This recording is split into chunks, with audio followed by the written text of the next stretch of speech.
Welcome to Alt-Shift-X. Let's talk about House of the Dragon Season 2, Episode 5. The episode explores the aftermath of the death of Princess Rhaenys Targaryen and her dragon Meleys last episode. We see the condition of King Aegon. He's looking very unwell with burns all over his body. He's unconscious in a coma. And after his fall, there's a reshuffling for power, with Alicent trying to become the regent, leading the Greens in King Aegon's absence, but she gets snookered and her own council rejects her, and Prince Aemond is chosen as the regent instead. We see Daemon continuing to wrangle the Riverlands into his control, trying to beat the Brackens into submission. Amos Bracken defies Daemon and his dragon Caraxes, so Daemon hatches a plan to do some war crimes with his best bud Willem Blackwood, and it seems like that backfires against Daemon when the Riverlords complain about his atrocities. We also get an extremely weird sex dream, where Daemon Targaryen dreams about having sex with this woman, who is telling him about how great and strong he is. And then this woman casually mentions that she is Daemon's mother. This is apparently an incest sex dream. Daemon's mother is a character called Alyssa Targaryen, who died when Daemon was like 3 years old. So Daemon continues to have some very weird feelings about his family. And this seems to be part of the witch Alice Rivers continuing to mess with Daemon's head. Rhaenyra is struggling, trying to be a queen during a war when she doesn't really know how to wage a war. So she turns to Mysaria, and they hatch a plan to send Alinda Massey, one of Rhaenyra's handmaidens, to King's Landing, to try and get the common people to support her, try to use a bit of a propaganda war like the Greens have been doing. Because we see how the Greens cart the head of the dragon Meleys into King's Landing to try and show off the victory of the Greens over the traitor Rhaenyra. But the common people are not into it. They're all shocked and upset because they thought the dragons were gods, but it turns out dragons can be killed. Dragons are meat, and the people are hungry. We also see in the Eyrie, in the Vale, we see Lady Jane Arryn with Rhaena Targaryen, who's there with the little kids who Rhaenyra sent over there. And we also see the twins, home of House Frey, where Jace tries to get the Freys in line so that Cragan Stark's northern army can pass the bridge on the twins. So there's a lot happening. We're seeing new locations. We're seeing a reshuffle, a re-struggle for power after the death of Rhaenys. Rhaenyra names Corlys as the new Hand of the Queen to be her executive and to help her out, which is much needed because she's really struggling to lead and she doesn't have experience in war. While Corlys is like a super rich, super powerful, super well-known lord who has maybe more experience leading a war than almost anyone else in Westeros, because Corlys was fighting in the Stepstones for years and years, and he successfully took control of the Stepstones. So Corlys makes sense as Rhaenyra's Hand of the Queen. But at the same time, Corlys is dealing with grief over the death of his wife Rhaenys. Corlys has lost everything. Corlys lost his son Laenor, lost his son Laena, lost his brother Vaemond, now he loses his wife Rhaenys. And so he's like, what am I even doing this for? What's going on here? So yeah, we're going to talk about House of the Dragon, and we are not going to spoil future episodes. We're doing this weekly at 10:10 p.m. On every Sunday.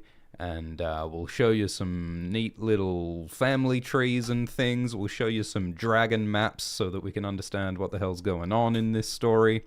And we're going to have a good time. I will answer some of your questions if you would like to donate. The best way to do that is using the link in the description, the Streamlabs link.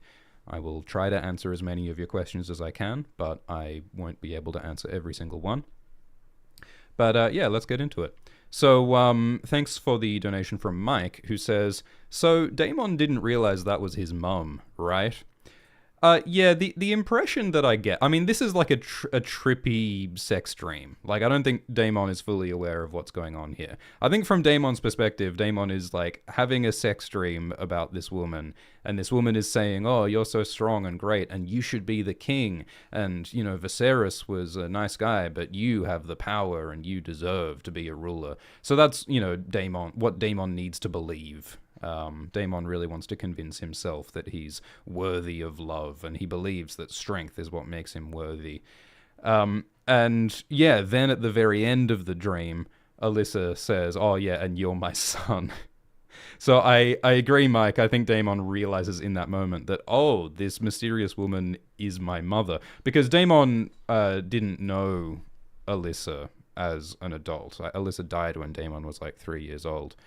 So we don't even know if this is necessarily what Alyssa actually looked like. Because in the books, Alyssa had heterochromia. Alyssa had two different colored eyes. One was violet and one was green. She also had a crooked nose, I think, from when her nose broke. In the books, Alyssa is kind of a tomboy. She's a bit like Arya Stark. She likes, fighting and riding and doing all these things that aren't like traditional femininity in this world. So, in some ways, she was like Daemon, I suppose. They were both people of action. And Alyssa loved riding her dragon Meleys, who died last episode. So I think it's interesting that the depiction of Alyssa here, she has like dark eyes. She doesn't have two different colored eyes. So this character, this woman in Daemon's dream, I think represents his mother, but she doesn't look like how Alyssa looks in the lore, which makes sense because Daemon doesn't know what his mother looks like, We get a bunch of talk about Alyssa this episode. We learn that Daemon, after his mother Alyssa died, Daemon tried to claim Meleys. Daemon wanted to ride his mother's dragon. But Meleys apparently rejected Daemon and instead accepted Rhaenys. So it's this interesting idea that dragons can choose who rides them. And that's important because at the end of this episode, Jace and Rhaenyra come up with this plan where they're like, oh, let's get some new dragon riders to ride our dragons. Because the Blacks have a whole bunch of dragons, but a lot of them don't have riders. And it seems as though you need a rider on a dragon for the dragon to be useful in war, which is kind of conflicts with what we saw in Game of Thrones. Like, in Game of Thrones, Daenerys commands 3 dragons at once, sometimes. Daenerys commands Drogon and Rhaegal and Viserion in battle at Meereen, and they all seem to obey her. But at least now in Hot D, everyone seems to be assuming that you need a human rider on each dragon.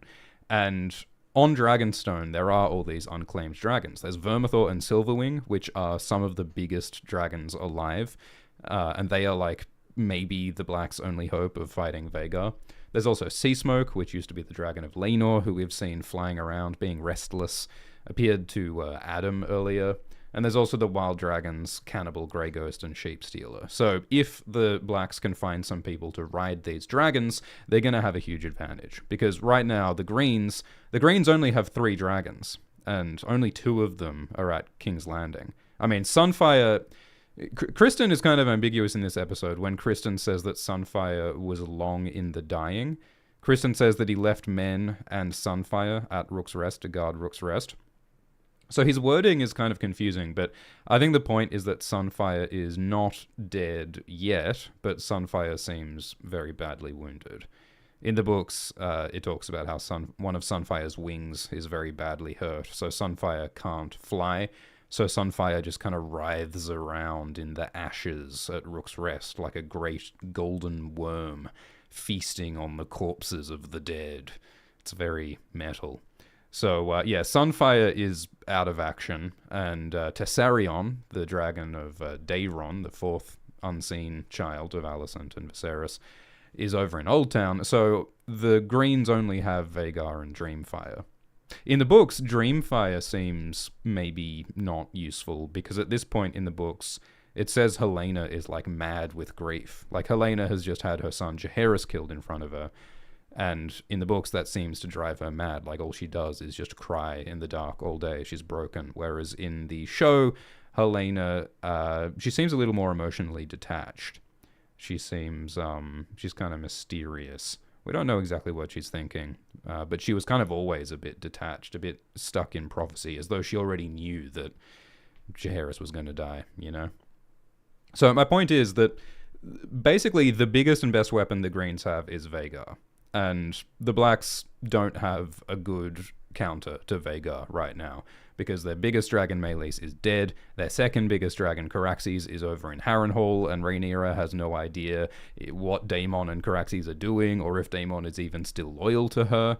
Daemon at Harrenhal increasingly says that he will be the ruling king and that he will defy Rhaenyra, so Daemon is pretty close to just doing treason against Rhaenyra. So the biggest dragon that the Blacks have on Dragonstone is Syrax. And Syrax is a lot smaller and younger than Vhagar, so it's a problem. They need to get these wild dragons on side. They need to get Vermithor, they need to get Silverwing. And so one of the questions is like, okay, who can ride these dragons? So in this episode, Jason and Rhaenyra say that, okay, we should find some people who have intermarried with House Targaryen, people who have Targaryen blood. Because the assumption is that you have to be a Targaryen with Valyrian Dragonlord blood in order to ride a dragon. That's the assumption. But the Targaryens have intermarried with other families in the past. In the books, the Velaryons, in particular, have intermarried with the Targaryens. So, you know, maybe Vaemond Velaryon had some relatives. Maybe there are some Velaryon cousins who can ride some dragons. Maybe Corlys can get in a dragon. Maybe Corlys has enough Targaryen blood to ride a dragon. In the same way that Laenor Velaryon had blood from his mother, Rhaenys Targaryen. They also talk about what if a Mallister got on a dragon? What if a Tarly got on a dragon? I don't think there are any Mallisters or Tarlys who have dragon blood. At least not at this time. But if they can look at the old Valyrian histories and figure out who has intermarried with the Targaryens, they might find people who can ride a dragon. We know that Ulf the White, claims to be a Targaryen bastard. So maybe Ulf has enough Targaryen blood that he could ride a dragon. There were also some of the children of old King Jaehaerys who had some bastards, like Sarah Targaryen had some bastards. So there are potentially lots of people running around out there who have Targaryen blood. But again, it's really unclear like what the rules are. Like how much Targaryen blood do you need? Do you even need Targaryen blood at all to be a dragon rider? Those are all fair questions.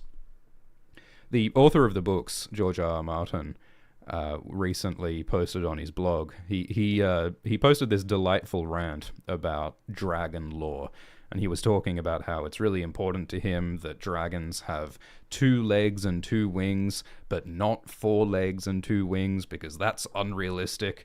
And he talked about all the dragons, and one of the things that George said was that dragons bond with men, some men, and the why and how of that, and how it came to be, will eventually be revealed in more detail in The Winds of Winter and A Dream of Spring, and in Blood and Fire.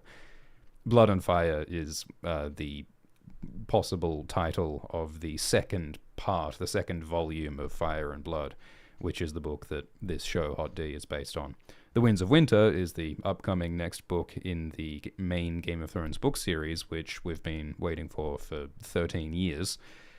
And A Dream of Spring is the planned title for the final book series. So any minute now, they will come out, I'm sure. But yeah, so there are some answers coming about what the rules are with dragons, apparently. It's cool that George talks about like how it came to be as well. Like I still think that in the opening sequence, this image that we see of a like dragon with flaming wings, with this like blood sacrifice happening, I think that may be an image that represents the like creation of the bond between humans and dragons, and the idea that Valyrian blood mages may have created that bond through dark sorcery, and that the Targaryens may literally have some dragon DNA in them. There's all these hints in the books that suggest that. So that's all connected to why Targaryens are now able to command and control dragons. Thank you, Arye, who says, it's a peculiar contrast how the Greens generally seem to have command of the game of lords/politics, while the Blacks have mastered the dragons. But the Greens have Vhagar, but the Blacks have Corlys, and now he too is the last of his generation. The Greens do seem to be better at propaganda and politics than the Blacks do. I mean, Otto, I think, had a lot to do with that. And the Hightowers in general. I mean, the Hightowers are not dragon riders. The Hightowers are politicians, and the Hightowers are very rich, and they command the city of Old Town. The Hightowers have all these connections to the Maesters. So it makes sense that the Hightowers know how to do politics. I think now that Otto's gone, that's a bit more difficult for them, but I think that's part of what's happening.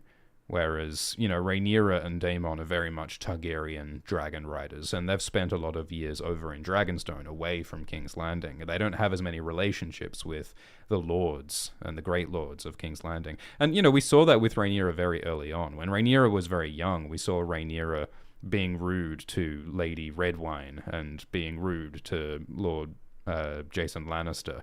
Rhaenyra was never very interested in cultivating those political connections, which I think is now backfiring on her a bit because she doesn't have allies. She doesn't have as good allies as she needs. Thanks for the donation from Dad of Caesar, who says, hypothetically speaking, knowing how close they were, do you think Vermithor and Silverwing would fight each other upon command from Jaehaerys and Alysanne? I think that's another great question. Dragons do have personalities and wills of their own. George wrote about that in his recent blog post. And dragons have relationships. Vermithor and Silverwing like to coil together because their riders, Jaehaerys and Alysanne, were in love, and it seems like those dragons are in love. So would they fight against each other if commanded to? We saw how Vhagar was reluctant to kill her rider, Laena Velaryon, but Vhagar did seem willing to attack Sunfire and attack Meleys, despite the fact that Vhagar is probably related to Sunfire and Meleys. So, yeah, those are excellent questions. When do dragons obey, and when do dragons follow their own desires? Thank you, Urethra Franklin, who says, there hasn't been any letdowns in this series so far. Which events would be a good one for a cold open? Which events would be good for a cold open? I liked how they did the Battle of the Burning Mill. Instead of showing us a whole battle full of characters that we don't know, they showed us this hard cut to the aftermath of the Battle of the Burning Mill. And I like how they continue to explore some of the fallout from that. So we had this meeting between Daemon and Amos Bracken, which I think shows how bad Daemon is at politics. Daemon goes on and on this episode about how he wants to be the king and rule himself. But we also see, repeatedly, that Daemon is quite bad at politics and quite bad at diplomacy, and he's not very interested in doing diplomacy. He rocks up to these Brackens and says, hey, join me or die. And Amos resists, partly because Daemon brings his new buddy, Willem Blackwood, along with him, which is a terrible choice, because the Blackwoods and the Brackens are sworn enemies who just fought a battle at the Battle of the Burning Mill. And so the Blackwood and the Brackens start insulting each other, and so they refuse to join Daemon. Maybe Daemon shouldn't have brought the Blackwood to this meeting, and then it would have been easier to get Amos to join. Daemon doesn't seem to think very much about persuading people well and the political optics of things. We also, it deepens the religious war aspect between the Blackwoods and the Brackens, because the Brackens follow the Faith of the Seven, while the Blackwoods follow the Old Gods.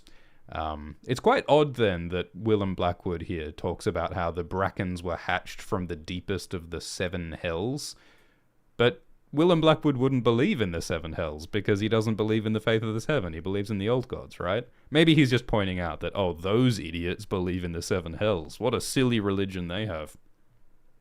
And Amos Bracken taunts Willem Blackwood by mentioning how he sent his brother's head to him, because we know that Lord Samwell Blackwood was killed in the Battle of the Burning Mill, so apparently Amos has sent Samwell Blackwood's removed head to his brother Willem, which, doesn't seem likely that these guys are going to be friends anytime soon, does it?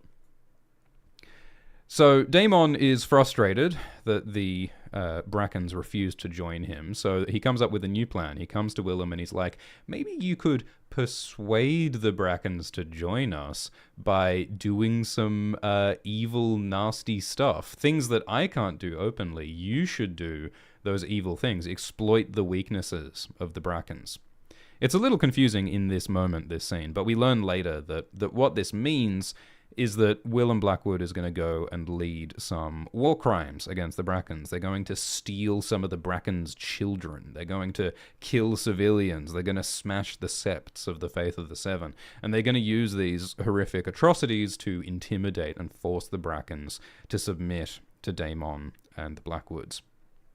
Which, as Alice turns out, is, A, that's evil, but B, Rhaenyra would not be happy about this. Rhaenyra is still dealing with the fact that Daemon had Prince Jaehaerys murdered. This innocent child was murdered in Rhaenyra's name. And now Daemon is out here ordering more war crimes, which Rhaenyra is going to be blamed for. So Daemon is continuing to create problems for Queen Rhaenyra. And he doesn't seem to care. And it even backfires against him, because all of these Riverlords turn up at Daemon's place at Harrenhal and say, hey, we are not happy about these war crimes that you've gone and done. It's not super clear who these people are. The subtitles say that one of them is a Piper and one of them is a Darry. So those are like other houses in the Riverlands. So I guess these atrocities have happened not just on Brackenlands, but across the Riverlands. Like, what is the scale of these Blackwood attacks? It's kind of crazy. And yeah, I don't know if these people are like lords and ladies or if they are just members of those families, but they have this great speech where they're just talking about how, you are this interloper. You can't come in here as an occupier who doesn't understand our land, doesn't understand our history, and just enable these war crimes by the Blackwoods. It's not okay, and it's not going to win support to Daemon. So it seems as though Daemon's plan of gathering an army of Riverlords here, not going so well. Not going so well. We also get another trippy vision where Daemon sees his wife Laena again, his dead ex-wife Laena, and Laena asks, have you been looking after our children? Because Daemon does seem to be not a great dad. We saw him ignoring Baelor earlier, and he was always ignoring Rhaena. So it's not only a reminder of Daemon's failures as a parent, but it also connects to these atrocities against the Brackens, where we're hearing that children are being stolen from their homes. And it's like, does Daemon have no sympathy for what's being done against these children when Daemon himself is a father? He should have some more sympathy, if not as a human, then as a fellow parent, So, Daemon is continuing to get all these visions trying to explore his guilt, and it is getting to Daemon, but he's not changing his behavior. Daemon is not becoming any better of a person yet. So it's rough. It's rough. Thanks for the donation from Kat, who says that the sexual tension that Willem and Daemon had was insane. Willie really has the hots for the Targs. Yeah, no, that's funny, isn't it? Like, Willem was... we saw Willem as a young boy who was trying to win the hand of Rhaenyra Targaryen. And Willem said that, I admired the fire in Rhaenyra's blood. And you're right, it does kind of almost seem like Willem has the hots for Daemon as well. He likes blondes, I suppose. Who can blame him? It does seem like weirdly intimate, this moment. Like, Daemon's really like getting up in Willem's space and like smiling and saying, oh, you can do some cool things, huh? And when I was watching that scene, like, I was like, are they talking about war or are they gonna make out? Like, what's going on here? It was an odd scene, and it was only later that it was really clarified that they were talking about doing war crimes. I think violence and sex are very two sides of the same coin for Daemon, Like, it's very interconnected, just like all of those murals we've seen in the Red Keep of sex and this almost violent orgy going on with the dragons and the humans. It's all interconnected, I think. That's part of the theme of the show. Thanks for the donation from William Shakespeare, who says, loving the Alice Rivers sending Daemon crazy. I'm half expecting a trip twist every time he's on screen. So cool to see the strength of magic in this time period. I mean, we could go down a whole rabbit hole about like the ebb and flow of magic in this world, because there's this idea that magic was stronger in the past, but that magic becomes less powerful for most of history after the doom of Valyria and after the deaths of the dragons. Because we know that, dragons existed in this time period, but after this time period, the dragons eventually die out. And so in the time of the main Game of Thrones series, there are no dragons until Daenerys hatches 3 dragon eggs. And then we're told that magic returns to the world. So in the books, there's this idea that the existence of dragons makes all magic more powerful, and there are like sorcerers who can make fire, and they can do it better now that dragons are back in the world. So I guess it makes sense that at this time period in Hot D, there are lots of dragons. This is the most dragons House Targaryen ever has, I believe. Or I suppose before the death of Meleys it was. And so I suppose it makes sense that at this time period, magic is as strong as ever. Magic in general. And you can question, like, are all kinds of magic the same? Like, fire magic sometimes seems like this distinct thing from, say, Old Gods Greenseer magic, which seems like it might be distinct from, I don't know, White Walker magic. There's lots of sort of theories about how that all interconnects. But it does make sense, I think, that given that there are all these dragons running around, the magic of, like, Alice Rivers might be stronger. The magic of the Old Gods might be stronger. And so after Daemon has that kooky sex dream, he wakes up and he sees Alice, like, looking at him knowingly. And then later, Daemon hears these hallucinations of screams, and I think that represents the atrocities that Daemon ordered upon the Brackens. And again, we see Alice, like, looking at Daemon when he's receiving those hallucinations. So it does seem as though Alice is, like, causing Daemon to have these experiences. Which does fit with some of the ideas in the books of, like, glass candles allow people to enter people's dreams. And, Bloodraven causes Bran and Jojen and Jon Snow to have dreams. So all of this is new. This stuff is not described in detail in the books, but it does fit within the lore that's described in the books, which I think is cool. I think is fun and cool. Alright Snail says, do you think dragon tastes good? Yeah, I think it's very ominous that the head of Meleys was paraded through King's Landing, and Hugh said, oh, the dragon is just meat. And then later on, the small folk were trying to escape King's Landing, and they were saying, we're hungry, give us meat. So if the small folk are hungry because the Velaryon blockade is, like, preventing food from getting in, so, like, people are at risk of starving in King's Landing. If they get hungry enough, are they going to eat dragons? How's that going to taste? Probably a bit burnt, I would imagine. But, yeah, very ominous stuff. And we get this scene with Hugh and his wife, Kat. They want to escape King's Landing. It's so sad that, Hugh wants to believe that King Aegon will help him, because Hugh came to the king on the throne, and Aegon promised that he would help Hugh. But now King Aegon is incapacitated, and his hand Otto is gone, and no one seems to be following up on that promise. And so it's like, well, what is Hugh meant to do? Hugh wanted to believe in the system. Hugh wanted to believe that the king would protect him, but he's not. So what do you do when the government fails you? In a democracy, you can vote out the government, I've heard, but not in a monarchy. What can these people do? So Mysaria hopes to use the power of the common people against the Greens, in the same way that the Greens have tried to use propaganda, calling Rhaenyra an evil kinslayer, blaming her for the death of Jaehaerys. It becomes a propaganda war, as well as a dragon war, as well as a ground war. There's lots of different fronts going on here.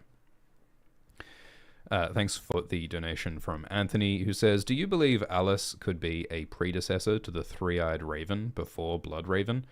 I ask due to her words, weirwood trees, dreams, and she potentially wargs into animals. Thanks. I do think that Alice might be a greenseer. I think that Alice does seem connected to the magic of the old gods, which means she might be a skin changer. She might be able to control owls and spy through their eyes. She might be giving Daemon these dreams. All of that makes sense. The concept of the three-eyed raven is kind of a weird one, because in the TV show, there's this character called the Three-Eyed Raven, and he teaches Bran magic, and it seems as though he, like, contains all of this knowledge about history, and he's connected to this magic, and when the Three-Eyed Raven is killed by the White Walkers, Bran becomes the new Three-Eyed Raven, and so Bran downloads all of this knowledge, and Bran becomes the new Three-Eyed Raven. In the books, there isn't yet this idea of, like, the Three-Eyed Raven as a mantle that you can pass down. In the books, he's called the Three-Eyed Crow, or the Last Green Seer, and it is strongly implied that he is the same person as Brynden Rivers, Bloodraven, who is a character from the Dunk and Egg stories, who we might see soon in the Night of the Seven Kingdoms spin-off show that's coming up. So in the books, it seems a bit different, where Bloodraven's just like this guy who's connected to the old gods and the weirwoods, and he's very creepy, and like some people theorize that he might want to exploit Bran, and some people theorize that the old gods and the children of the forest are exploiting Bloodraven, and he doesn't actually quite know what's going on, and he's being used as a puppet. So there's a lot of layers going on here. I mean, is Alice connected to that? Maybe. Like, it seems like the old gods and the weirwoods are all sort of interconnected through time and space. I don't think Alice is like a Three-Eyed Raven before Bloodraven is necessarily. I think she's just like a Woods Witch. But one of the interesting things is the Ghost of Highheart, because in this episode they mention Highheart. Highheart is this hill in the Riverlands that Arya goes to in the Game of Thrones books. And she and the Brotherhood meet with this witch called the Ghost of Highheart, who, I mean, it's kind of interesting that they meet with the Ghost of Highheart when the Brotherhood Without Banners worship the Lord of Light, R'hllor, who's like a fire god, who you'd think would be different from the old gods. Anyway, there's this cool character, the Ghost of Highheart, and she gives all these prophecies. Like, the Ghost of Highheart predicts the Red Wedding, and predicts Sansa having poison in her hair, killing Joffrey, and predicts all these events happening. And the way that the Ghost of Highheart talks reminds me of Alice Rivers. I think she talks about those old gods won't let me sleep, and they whisper to me, and they tell me all these things, which I think is similar to how Alice describes how she receives information from the old gods. Like, she doesn't hear news, she hears whispers. So I think there are similarities between the Ghost of Highheart and Alice, and if you wanted to have a crazy theory, you could speculate that, well, maybe Alice Rivers eventually becomes the Ghost of Highheart.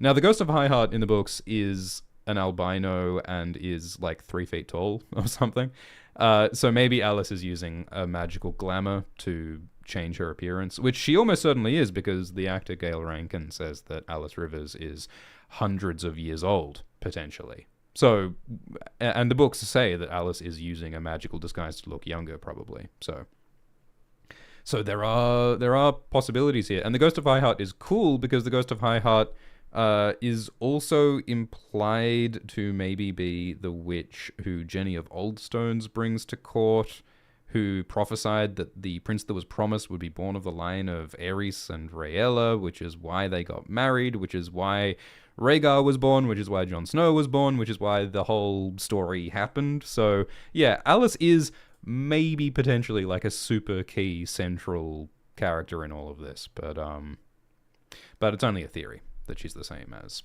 the Ghost of Highheart. Thank you, Melina, who says, Helena knows what Aemond has done. Yeah, so while we're talking about mysterious magic women with special insight, Helena also has visions of the future. She foresaw a beast beneath the boards. She predicted that Aemond would close an eye before his eye got cut out. She seems to anticipate the rats coming and killing her son Jaehaerys.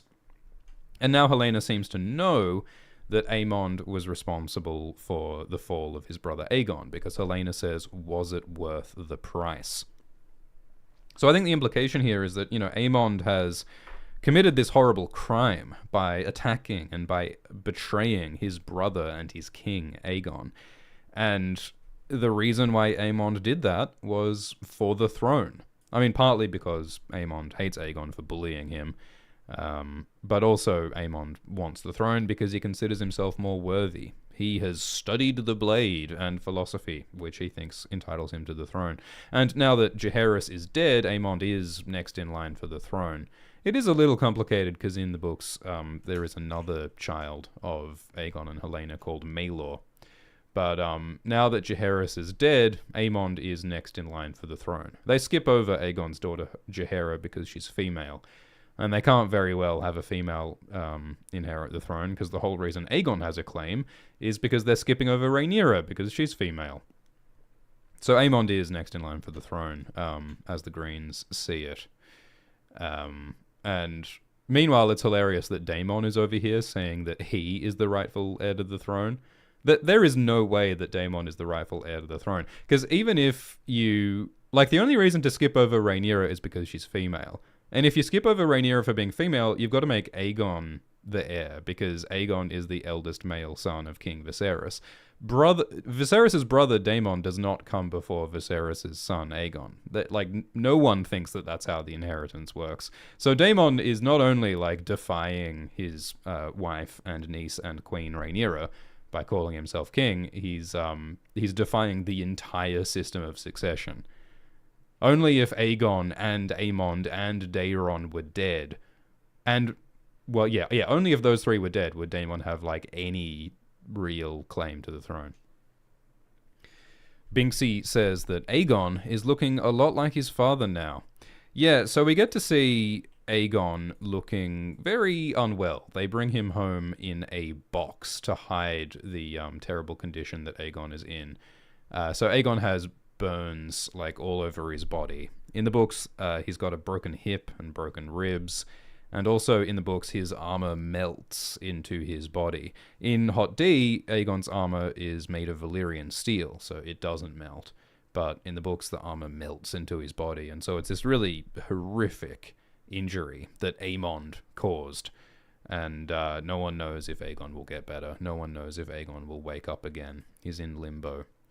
And yeah, he is looking like Viserys, because we see that Aegon's burns, they cover like half of his face, which looks similar to how Viserys's leprosy-type disease made half of his face all messed up. So yeah, there are interesting parallels between Viserys and Aegon. Both of them are kings who are incapacitated, and there's the question of will people stay loyal to them. Similar to Lord Grover Tully. Like, Lord Grover Tully is old and sick and can't seal his bowels, yet Oscar Tully is still loyal to him. Thanks for the donation from Julie Sherwood, who says, it was hard to guard Helena's emotion when she asked Aemond if the price was worth it. Does she condemn Aemond, or is she apathetic? Yeah, so I think part of what's going on with Helena is that Helena has visions of the future. She has like some idea of what's going to happen, but she can't seem to do anything to stop it. Like there are similar characters in the books who are tortured by prophecy. Daenerys, and Cersei. Like, Cersei has this prophecy from Maggie the Frog in the books about how her children will die and she will be choked by her Valonqua. And so Cersei in Book 4, A Feast for Crows, does all these crazy things to try and prevent the prophecy, but it seems as though it's just causing the prophecy to happen more. It seems inevitable. And one of the questions in the books is, what is the point of knowing the future if you can't change it?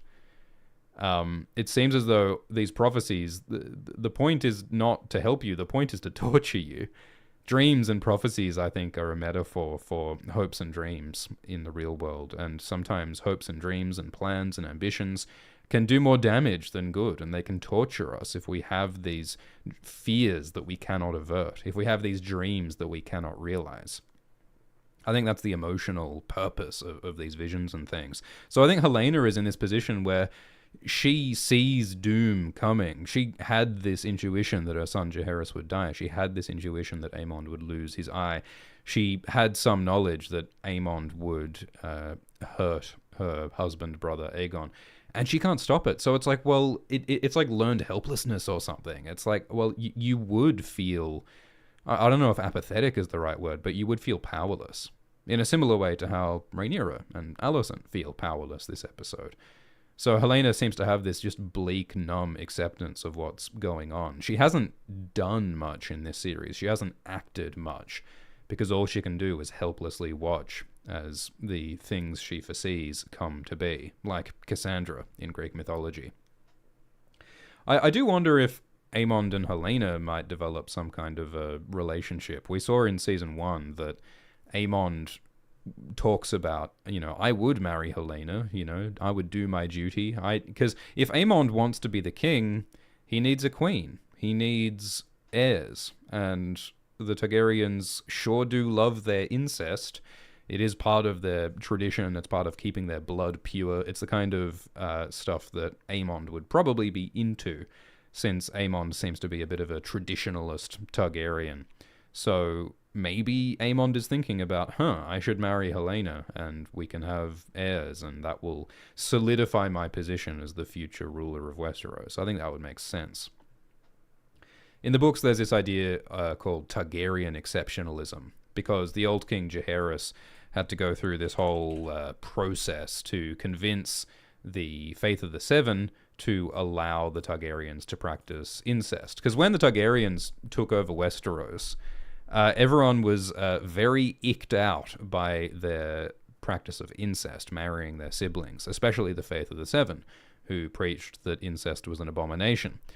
But the Targaryens did not want to stop doing incest, partly because they want to keep their dragon blood pure. They have this unique power of controlling dragons, and they don't want anyone else to get that power. It's in their blood, it's in their DNA. And if they go marrying other families, those families may gain the power to ride dragons. Like how Rhaenys Targaryen married Corlys Velaryon, and that gave Corlys's Velaryon offspring the power to ride dragons. So, George Martin confirmed this in, I think, one of the History of Westeros interviews, that's part of why Targaryens do incest. So Jaehaerys was like, okay, we're gonna marry our siblings.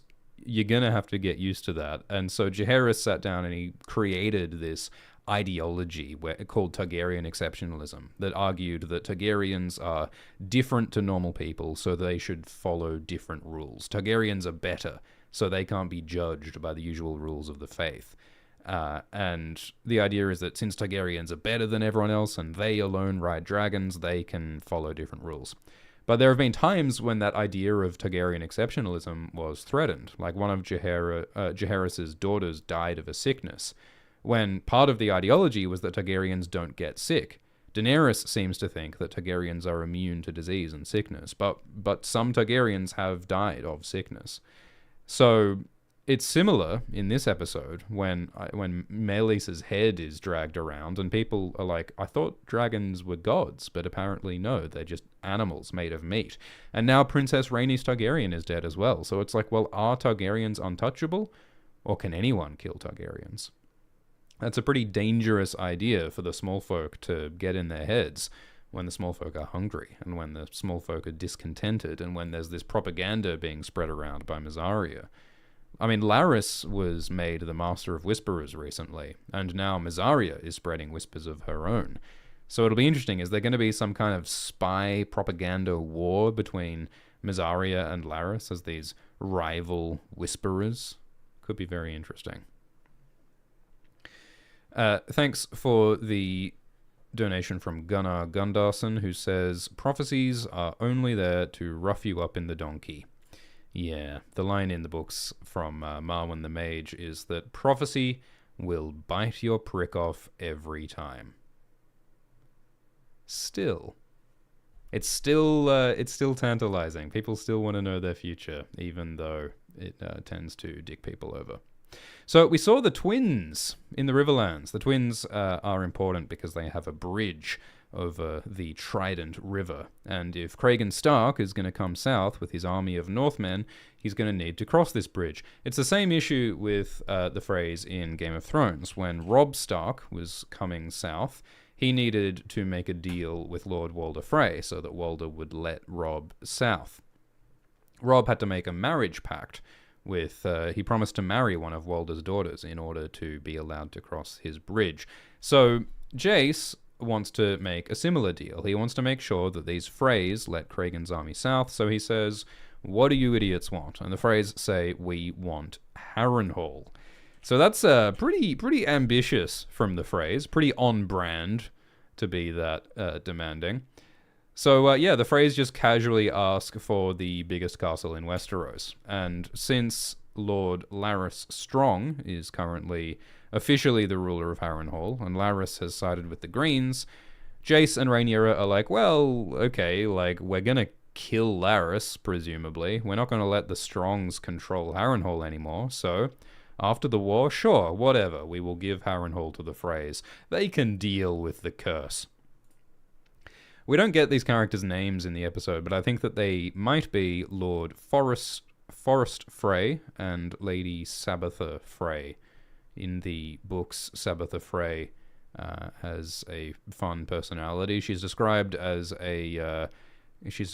courageous and merciless. She is sharp-featured, sharp-tongued, a harridan who would sooner ride than dance. She wore mail instead of silk. She was fond of killing men and kissing women. Sabbatha may have been gay.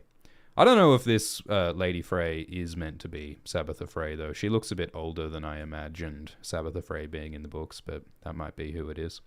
And the Freys complain that, well, sure, like, we would like to join Rhaenyra and Jace and the Blacks, but we're worried about the dragons. Are you going to protect us if Aemon's dragon Vhagar comes along and attacks us? And Jace says, yeah, sure, I'll protect you. Daemon will protect you. But, I mean, the Freys point out that dragons can't be in two places at once, which I think is a fair point. Dragons don't seem to be very good defensive weapons. Dragons are great for attacking. Dragons are great for burning a castle or burning an army. But if a dragon turns up and attacks the twins, it could be gone. Like, the twins could be a smoking crater by the time that Jace or Daemon turn up to defend the twins. So I mean, they're like nuclear weapons. They're so destructive, but very difficult to defend with. They can work as a deterrent, but there are already nukes flying, you know? Meleys and Vhagar and Sunfire have been unleashed, so everyone is really worried now. If Rook's Rest can burn, who's going to be burned next? It's this deep insecurity and instability now. It was a very big, bad thing that dragons have now been unleashed. Thanks for the super chat from Jordan, who says that Yi Ti was mentioned. Yeah, so we got this scene where Baela talked to her grandpa Corlys. Corlys is reeling from the death of his wife Rhaenys, and Baela has come because Rhaenyra wants Corlys to be her Hand of the Queen.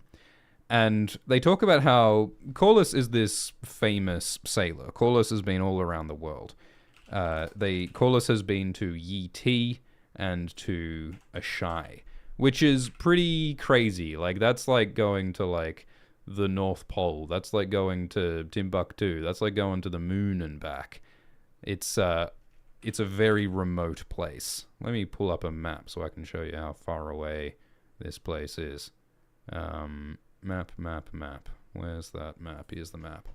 So, on the left here is Westeros. King's Landing, Dragonstone, Driftmark's near there somewhere. Corlys is one of the only men alive who's gone all the way east. He's been out to Karth. He's been out beyond Karth to Yi Ti, which is like the Game of Thrones version of Imperial China. And he's been all the way over here to Asshai, which is like the city at the edge of the world. And Asshai is so remote and so mysterious that no one really knows what goes on there. There's all these masked shadowbinders, and there's all this nuclear radioactive river that's got fish in it that look all wrong, and there's Stygai, the corpse city, the heart of darkness, which seems to be like this mysterious ground zero of some crazy disaster. There are some interesting theories that Asshai may have been the capital of some ancient dragon-riding empire, because Asshai is made of black stone, and fused black stone is made by dragons, but it seems to, like, it may predate Valyria. There's all these theories that this was an empire, that some kind of horrific catastrophe, like, damaged this city and left it this smoking crater, and because Asshai is mostly, like, empty now.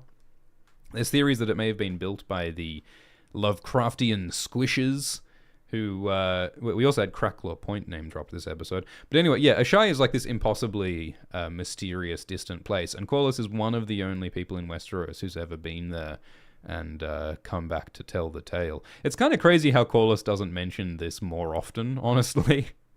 Like, it's as though he has been to the moon, you know? Like, it is the most distant place that any human could go to. If I was Corlys, I would brag about that a lot more often. And you would think that you would have seen things in Asshai that would really make a mark on you, you know? Supposedly in the books, Marwyn and Miri Mazdur and Euron claim to have been to Ashai. And all of those people seem changed by that, you know? I mean, this is right next to the city of the winged men. Like, this is edge of the map stuff. And Corlys has been there. And so it's a cool lore thing, but it also has this great emotional through line in the episode because Baylor says that the reason why Corlys went on all of these voyages, the reason why he went to the ends of the earth and brought back all this wealth and became the most famous, celebrated sailor in Westeros was for Rhaenys. He apparently did all of this as an act of love for Rhaenys, which is incredibly beautiful and incredibly heartbreaking now that Rhaenys is dead. Although I also think we should doubt that idea a little bit, because remember when Corlys in season 1 was telling Rhaenys that, oh, you know, the reason why I'm marrying Laenor to Rhaenyra and the reason why I'm trying so hard to make the Velaryons powerful is for you, Rhaenys. It's so that, you know, it's to make up for you being rejected from the Iron Throne. And Rhaenys was saying in season 1, I don't want you to do these things. I don't want you to drag us further into politics. I want us to just chill with the family we have. And Rhaenys also complained when Corlys went on his wars for the Stepstones, when Rhaenys would prefer that Corlys stayed with her. So, like, did Rhaenys really want her husband to be gone for years at a time to go and take treasures from eastern countries? I don't know if she did, but at least Baelor and maybe Corlys seem to think that it was all about his love for Rhaenys. Corlys also says to Baelor, hey, you should be my heir to Driftmark. You're cool. You've got a dragon. You're talking sense into me. Yeah, you should rule Driftmark. Which is really funny because Baelor can't be the ruler of Driftmark because Baelor is betrothed to marry Jace, Rhaenyra's heir. So Baelor is set to be the Queen of Westeros alongside Jace after Rhaenyra dies. That's the plan. So, I mean, Baelor can't very well rule Driftmark and be the Queen of Westeros, can she? The obvious choice to be the heir to Driftmark is Rhaena. That's what Rhaenys wanted. Rhaena is Baelor's twin sister, and Rhaena is one of the only people alive who has Velaryon blood, who could have a claim on Driftmark, but Corlys doesn't even seem to consider Rhaena a decent choice. So people continue to just disrespect and look over Rhaena. Baelor refuses to be Corlys's heir to Driftmark. She says that Driftmark should be ruled by salt and sea, while Baelor is fire and blood. Baelor is a Targaryen. She's the daughter of Daemon Targaryen. She rides a dragon moon dancer. She says that she wants to die by fire, which is a bit ominous. There's a lot of death being foreshadowed. I mean, Alice says that Daemon will die at Harrenhal, and Lord Darkland says that Criston will have his death, and now Baelor is talking about dying in fire, right after Rhaenys died in fire. I sure hope Baelor doesn't die by fire, but that's what she wishes for herself. It's this very self-destructive ideology that the Targaryens have. But Baelor insists that, yeah, salt and sea must inherit Driftmark. So who will inherit Driftmark? I think one obvious possibility is Alan. We learned last episode that Alan is the bastard son of Corlys Velaryon, and Alan is a sailor who has sailed alongside Corlys. So maybe he's a potential candidate to inherit Driftmark. Thanks for the donation from John, who says, if I'm King of Westeros, the first thing I do is build a second royal bridge over the Trident. Can't afford the Frey price every time you need to get something other than a dragon in or out of the north. So unserious. Yeah, it is a giant pain in the ass for everybody that the twins are just like camping on this important bridge and forcing everyone to bow to their political demands every time someone wants to go through the neck. Like, it's a giant pain in the ass, and a lot of people are cross about that. There's this class issue as well, because the Freys are not like an ancient, noble, proud house. The Freys are not descended from old kings like a lot of the other noble families are in Westeros. The Freys are relatively new money, and they built this bridge, and they've been exploiting the hell out of it ever since. You'd think that it would be in the royal family's interest to have control of their own infrastructure rather than letting the Freys privatize it, you know? So I agree. It would be a good idea to build a bridge that can be used by everyone, not just the Freys. But I mean, all of this is fairly new. Like, Jaehaerys built the King's Road not all that long ago. A lot of the infrastructure is new, so I guess they haven't sorted their shit out yet. Villafia says, why would Alicent risk her life drinking moon tea? She is pretty insignificant now. Does anyone really care if she's got a boy toy? Yeah, I mean, that's a good question, is like, how risky and compromising is it for Alicent to be having sex with Criston? How much of a big deal is that?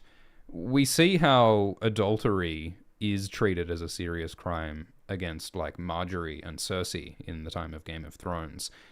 But Alicent is being excluded from power. It may be that if Alicent is not ruling, maybe people will just let her do whatever. And of course, it's all, it's a double standard, and men can get away with having lovers all the time. But it is something that could be used against Alicent politically. But it seems like she's not being treated as a political agent anymore, because she's rejected from the position of regent, to her utter frustration. So yeah, maybe you're right. Maybe Alicent could get away with having a boy toy. But I mean, having children would be harder to get away with. If she's giving birth to kids, it's going to be a lot harder for everyone to just ignore the fact that the Queen is doing adultery. I mean, Alicent could remarry. That would be completely acceptable. She could remarry and then have bastard children with someone else and claim that the bastards are hers, like Rhaenyra does. I mean, that's an option, and that would be even more hilariously ironic. She can't marry Criston, because Criston is on the Kingsguard. But I mean, is Criston really the best choice of lover? Criston's a murderer. Criston is sworn to the Kingsguard. Surely there's someone else who Alicent could have sex with. Maybe she's just into it because he's the forbidden fruit. But I really enjoy this scene between Alicent and Criston, because Alicent confronts Criston for his betrayal. Alicent thought that Criston was on her side. Criston is alive because Alicent prevented Criston from committing suicide. Criston murdered Joffrey Lonmouth, and it seems that Alicent protected Criston from punishment. Like, you would think that Criston would at least be, punished for killing Joffrey, but it seems as though Alicent saved him from that. Criston owes a lot to Alicent, and the fact that Criston turned around and supported Aemond as regent instead of Alicent is an insult to Alicent. This scene is preceded by Cheese's dog. Like, these rat catchers who were hanged by Aegon finally get cut down from the walls because they were probably smelly. And we see that Cheese, one of the two men who murdered Jaehaerys, he was hanged, and Cheese's dog is still staying by his side, despite the fact that Cheese kicked the dog.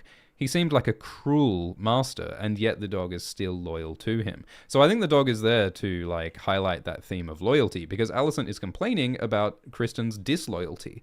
If only Criston was as loyal to Alicent as this dog is to Cheese. If only Daemon was as loyal to Rhaenyra as the dog is to Cheese, So, it's... But I mean, Criston, in his defense, is in a really awkward position.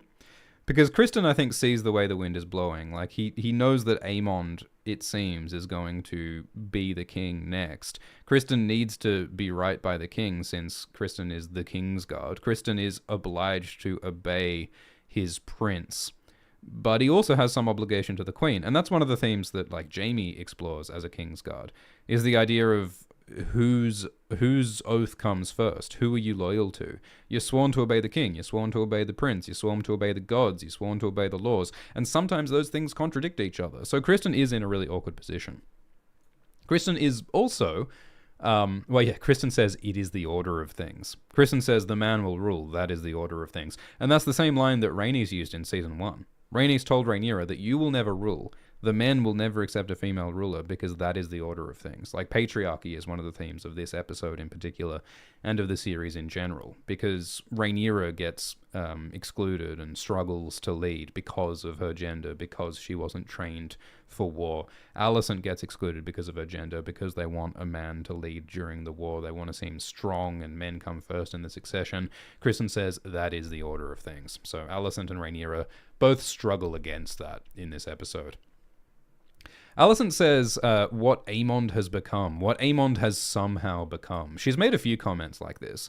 where I think she's implying that Aemond is a horrible murderer because Aemond betrayed Aegon, and Alicent certainly suspects that Aemond betrayed and attacked Aegon. But Kristen refused to say. So again, Kristen sided with Aemond, not with Alicent. Yeah, Alicent talks about, oh wow, Aemond is this horrible person. How did my son become this horrible kinslaying murderer? And it's funny because, like, Alicent was not a great parent to Aemond as far as we saw. Like, Alicent hugged Aemond a couple of times in season 1, but Alicent also told Aegon that it was fine for Aegon to hit Aemond as long as it wasn't in public. You know? Like, I don't think Aemond got a lot of support or guidance as a child. I mean, Aemond certainly didn't get much love from his father, Viserys, you know? So, like, I don't think it's a great shock that all Aemond got from his parents was, like, largely being ignored, but also being taught to fight, you know? Like, the one way that Aemond got positive reinforcement was with a sword. So, of course, Aemond's going out there swinging a sword. It's, yeah, I think Alicent is perhaps willfully blind for how her kids grew up. Though, of course, you know, Aemon's crimes are his own responsibility. But, yeah, so Alicent is alienated from her son, Prince Regent Aemon. She's feeling alienated from Kristen. These are the most important relationships with the most powerful people in her faction, and she doesn't seem to be getting along with them anymore, so that's a big problem. Kristen tries to describe his trauma. Kristen was really shaken by what he saw at Rook's Rest, by all the men being burned alive, by all of the bone and the ash that he saw. And there's this wonderful performance where he sort of, in a choked, awkward voice, he says that their armor melted and there were men on fire, and Kristen struggles to describe the horror that he feels. Alicent doesn't do a great job of listening. Like, Alicent sort of says, What did you see? What was such a big deal? You know, like, so Kristen doesn't do a great job of communicating. Alicent doesn't do a great job of listening. And so Kristen walks away. And so he sort of fails to express his feelings. Lots of failed communication in this series. And ultimately, Kristen does this sort of paternalistic thing where he's like, I'm doing these atrocities for you. You don't want to do all these horrible things. I'll do them for you. Don't you get your ladylike hands dirty with this. I'll protect you from all the nasty business. You wouldn't want to see any blood. But of course, you know, Alicent just drank moon tea. Alicent attacked Rhaenyra with a knife. Alicent has seen some shit, but she's being excluded from the grubby business of violence and politics because of her gender. But then at the end, Alicent says, Kristen, I did not give you permission to say my name. So this really seems like a rejection. Like, this is Alicent saying, okay, we are not anything special anymore. We are not lovers anymore. I am just your queen and you will treat me as such. So maybe, is this the end of their intimate relationship? I mean, previously Alicent said to Kristen, you know, this was the last time. Maybe they will just continue having sex. But it really seems like their relationship is faltering. And, you know, Kristen is still Hand of the King. So it's a problem. It's a problem. Jazz Falcon, thanks for the donation, says, could Corlys's bastard ride a dragon? Do Velaryons have the ability to ride dragons? I thought the family came from Valyria and could be dragon riders, but then why doesn't Corlys have a dragon? Yeah, so those are good questions. So Valyria is the ancient Dragon Lord Empire, and Targaryens and Velaryons and Celtigars, crabs in the chat, are from Valyria. But not all Valyrians could ride dragons. Only the Dragon Lords of Valyria could ride dragons. And House Targaryen is the only Dragon Lord, dragon-riding family that survived. So, in theory, only Targaryens can ride dragons. The reason why Laenor can ride a dragon is because he was the son of Rhaenys Targaryen. So someone who you don't need the Targaryen name, but you do need Targaryen blood in order to ride dragons. That seems to be how it works. In the books, the Velaryons have intermarried with the Targaryens a few times in recent history. So in the books, it might be that the Velaryons can ride dragons, but it's not clear if they have intermarried as much in the show. I don't know. So your question of, like, can Corlys's bastard son Alan ride dragons? I think the answer is we don't know, basically. Because as far as we know, Alan doesn't have any Targaryen blood in Hot D. Maybe he does, maybe he doesn't. It's an important question. But I mean, certainly Ulf, Ulf the White, the party boy at the brothel the other episode, he claims to be the bastard son of Balon Targaryen. So if that's true, then presumably Ulf could ride a dragon. So that's a possibility. But in the books, there's a lot of mystery to this process. So in the coming episodes, I think we will learn a lot more about who can and who can't ride dragons. Thanks for the donation from Bumper Dump, who says, it's quite annoying that 5 episodes into Season 2, nobody has said, gods be good. Yeah, we haven't even gotten a, that's the stuff, Lionel. Okay, what else haven't we talked about? In the scene with Aegon's burned body, we saw some silent sisters hovering over around the corpse, which is a very ominous sign, because the silent sisters are priestesses who handle the dead. We saw the silent sisters with Vaemond when he was killed, so they're kind of like vultures circling. They're a very bad omen, suggesting that Aegon might die. Later, we see Aegon, in bed in a coma. No one knows if he's ever going to wake up. And his mother, Alicent, comes over him and is by her son's bedside. And then she walks away, and as she's walking away, Aegon says, "Mummy." But Alicent doesn't hear. It's the most tragic, sad stuff, because Aegon has been so desperate for love from his parents, and he has not gotten much love from his parents, and so this is another failure to communicate. This is another failure of Alicent and Aegon to connect. It's like when Aegon was crying about the murder of his son Jaehaerys, and Alicent did not embrace him. It's that very real struggle that people have to love each other, and the stakes are particularly high when you're in the royal family. Thank you, Howland Reed's 12 gauge, who says, I really thought we were about to see some crispy bracken after they rejected Daemon's terms and Caraxes was growling. What was your interpretation of Daemon's instructions to Willem? Did he not expect backlash? Yeah, I thought it was outrageously brave of Lord Amos Bracken and his buddies to defy Daemon while Daemon was facing them with Caraxes. And yeah, I thought this scene was a little bit confusing with the way Caraxes was looming down on Amos. I thought that might have implied that Caraxes was about to kill Amos, but no, apparently not. And I agree that Daemon's instructions to Willem are a bit confusing in the moment, but later we learned that Daemon basically told Willem Blackwood to do some atrocities, do some war crimes, to force and convince and persuade the Brackens to join Daemon. And that involved stealing children from their beds, it involved murdering civilians, it involved attacking septs. They did some really horrific war crimes to force the Brackens to submit, and that pissed off everybody. So Daemon is making the same mistake that he made with Jaehaerys. He's committing a war crime in Rhaenyra's name, which is a big problem. I mean, Daemon told Willem, we can't do this in the name of Rhaenyra and Daemon. But Willem flew Targaryen banners while he was doing these war crimes anyway. So Willem kind of dicked over Daemon and Rhaenyra, I suppose. So, yeah, it's a big problem. It's a bit like when the Mountain goes and does some war crimes in the Riverlands in the Game of Thrones books to get people in trouble. But, yeah, it's a problem, and it does not seem like it's successful because all those Riverlords come and complain to Daemon. So, it's a problem. JS says, don't you think everything would have been better if Aegon the Conqueror established a Master of Cognitive Behavioral Therapy and Conflict Resolution on the Small Council? Yeah, I think a whole lot of therapy would do this kingdom well. There was no update to the opening sequence yet. I imagine that the opening sequence is going to be updated to show Rook's Rest. The death of Meleys and Rhaenys and the crippling of Aegon and Sunfire seem like pretty significant events. And it seems like the pattern is that they don't update the tapestry right after the events. They update the tapestry after the propaganda and after the history has been written. Like, it takes time for the narrative to be established.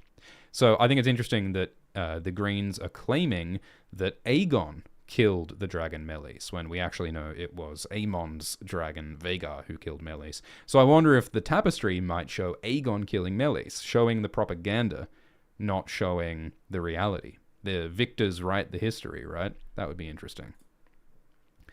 So we talked about how, Corlys is feeling so horrible about the death of his wife, Rhaenys. I mean, remember that Corlys's last real conversation with Rhaenys was Rhaenys saying, hey, like, I'm upset that you cheated on me and had a bastard son. And Corlys was like, what's with the interrogation, woman?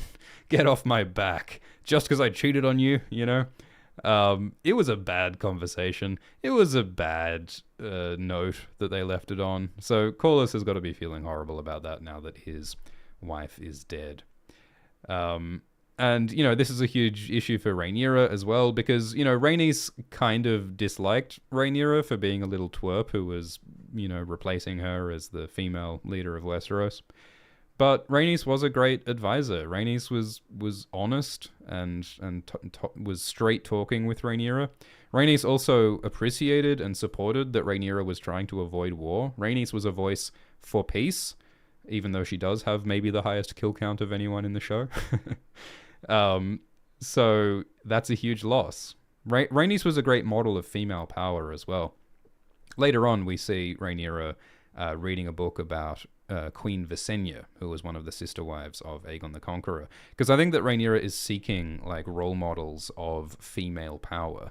She is struggling to be a wartime female leader. She doesn't know how to do it, and so she's looking to history, and she's looking to other people who she can imitate. So Visenya is one of those people. Although Jace says to Rhaenyra, oh, I hope you're not going to try and be like Visenya. Because Visenya, Visenya was a powerful woman who did a bit of ruling in Aegon's name. She was an effective wartime political leader. She was also a bit evil, perhaps. Visenya supported her son Maegor the Cruel in his claim on the throne, and Maegor was awful, so it was maybe not good to have supported him. Visenya was also like maybe a necromancer.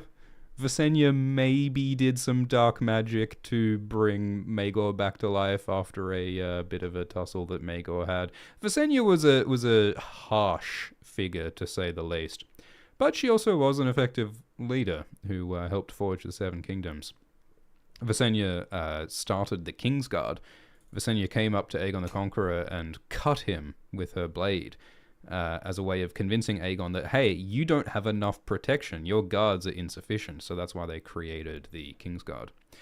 Visenya was a rider of Vhagar before Vhagar became, I think it was, was it Balon or Aemon?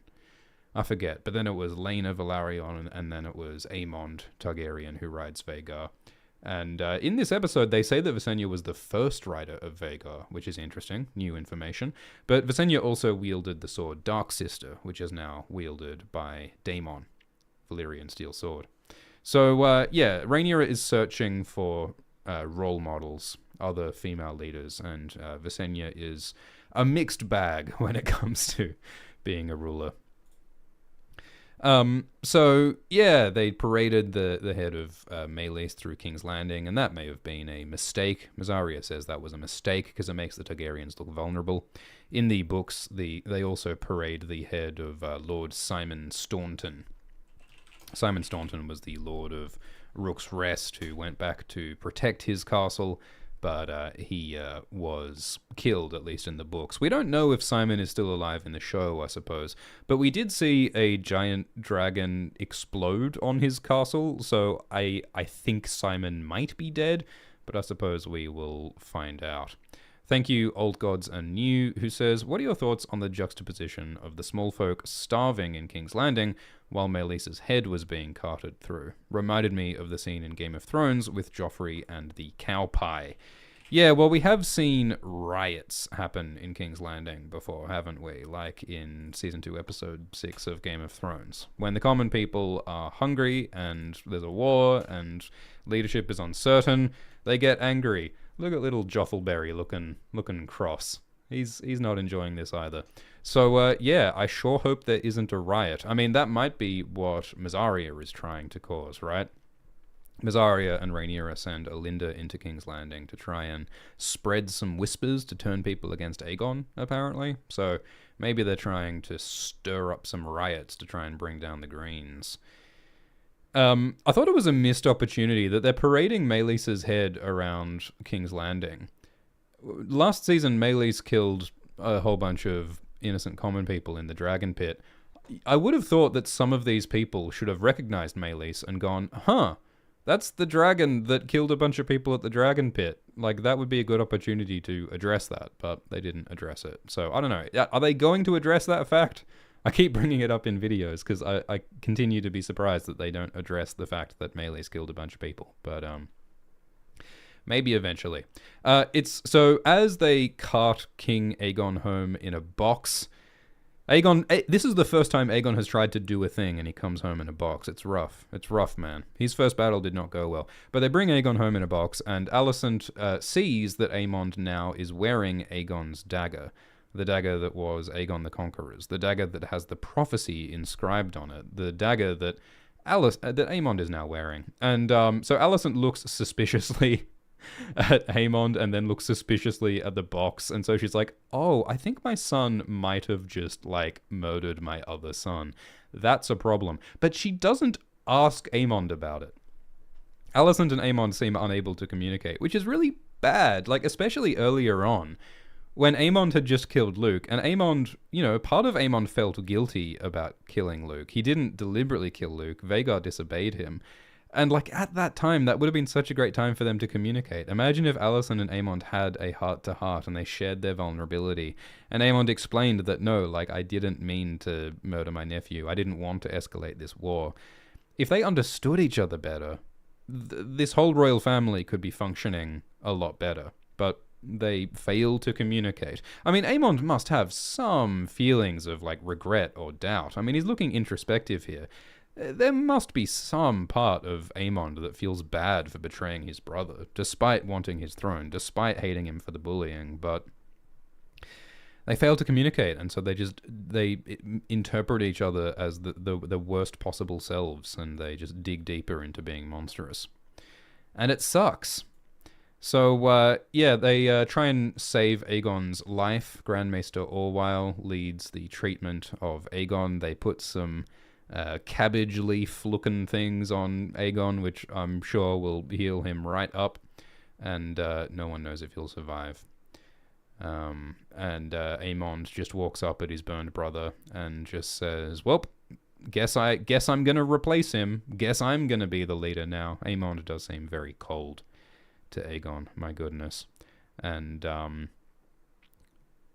Alicent comes up to Criston and says, hey, what happened to my son? Was Aemond involved in what's happened to my son? And Criston refuses to answer. He protects Aemond, because we've seen that Criston and Aemond are buddies. They work together. Aemond is the prince. Aemond is now the regent. Criston has an obligation to support Aemond. But also Criston and Alicent have been banging, and she is his queen, and she saved his life from suicide. He has an obligation to her as well, but he chooses Aemond, which is rough. Criston also says that, like, hey, like, yes, Aegon got burned, but also 900 men died. And I think part of what's interesting here is that Criston is trying to speak up for, like, hey, let's care about the ordinary men as well. Like, I know that you Targaryens are really cool and you're dragon riders, but maybe we should care about the ordinary men who lost their lives. I mean, let's remember that all of those Darklands and Stokeworths and Rosbys, they did not choose to join the Greens. They did not choose to fight in this battle. Criston forced them at sword point to join his army, and it seemed as though Criston deliberately sent the Rosbys and the Stokeworths and the Darklands ahead first into battle at Rook's Rest, like they were the cannon fodder, and Criston held back his own men, the Hightowers and the Targaryens. So, I mean, part of Criston must feel guilty that he basically sent 900 men to die in the meat grinder. And I think Criston is trying to acknowledge that and advocate that to Alicent and say, hey, like, yes, like, your awful son got burned, but also 900 other men died, and they have families too, and we should care about them as well. But Alicent is not particularly interested in that. I mean, she hasn't seen that. I think last episode emphasized that Criston has seen the horror of war in a way that most of the other characters have not, and it has shaken him, and he's just sort of defaulting back to standing alongside Aemond and doing his duty and hitting the bad guys with swords until they die. So then we're on Dragonstone, and Rhaenyra, the Black Council is worried because their biggest dragon, Meleys, is dead, and they don't have an army. I mean, they do have people coming from the north and coming from the Vale, and Daemon is apparently trying to rally the Riverlands. But right now, they don't have an army in the Crown Lands, and their dragons are smaller than Vhagar, and it's a bit scary. And this guy, Alfred Broom, disrespects Rhaenyra to her face. Like, he's like, you don't know anything about war because you're a girl. And Rhaenyra points out that you don't know anything about war either because there have barely been any wars in the last 70 years, aside from, like, the Stepstones and that kerfuffle on Tarth. But Alfred, nonetheless, is like, nah, you don't know shit. It's a bit silly because, I mean, Rhaenyra knows how to fly a dragon. And Alfred Broom doesn't know that. You could argue that Rhaenyra has more relevant knowledge and skills than any of these men do. But Rhaenyra is trying to do the right thing, and she's trying to know her limitations, and so she's frustrated that she was never taught how to lead a war, because while boys like, Jace and Aegon and Aemond, they were trained from a very young age with swords and with military strategy, Rhaenyra was not. She was pouring the wine for Viserys all that time. So it makes sense that she's turning to history books. She's reading about Visenya. She gets Corlys to be her hand. I think Rhaenyra is being smart here, knowing her limitations and trying to compensate for them by learning and by getting allies. That makes a lot of sense. Later, Rhaenyra sends Alfred to Harrenhal. Rhaenyra says, well, Daemon's not communicating with me, so Alfred, you should go and talk to Daemon, and maybe he'll listen to you. I don't see why Daemon would listen to Alfred Broom, but I think maybe part of what Rhaenyra is doing is she's just getting rid of Alfred. Like, Alfred is openly disrespecting her in front of their whole council. So it makes sense to get rid of this guy. It's a bit like in Game of Thrones when Jeor Mormont on the Night's Watch sends Alliser far to the south to King's Landing, partly as a diplomatic mission, but also partly just to get rid of Alliser, because Alliser keeps fighting with Jon Snow. So sending your most annoying colleague on a international work trip is a pretty good way to make things a bit more tolerable at the office, I think. Vhagar asks if Sunfire is dead. Yeah, Kristen's wording is a bit confusing. Kristen says that he left some men and he left Sunfire to guard Rook's Rest because Sunfire was long in the dying. It does sound a bit like he's saying Sunfire is dead, but he's also saying that Sunfire is guarding Rook's Rest. So I think the point is that Sunfire is very badly wounded, but still seems to be alive for now. I think that is the situation. So yeah, the Black Council is in a spot of bother, and Rhaenyra is struggling to lead it. Steffon Darklyn says that we've got to answer for Duskendale, because Steffon's father, Lord Darklyn, was just killed by Kristen at Duskendale. So, even Steffon, he's now like talking over Rhaenyra and yelling about who we need to go and fight. No one here seems to be listening to Rhaenyra, and this is why she needs Corlys to bang some heads and get people in line. Rhaenyra says, we should send some support to our allies in Maidenpool and Crackclaw Point.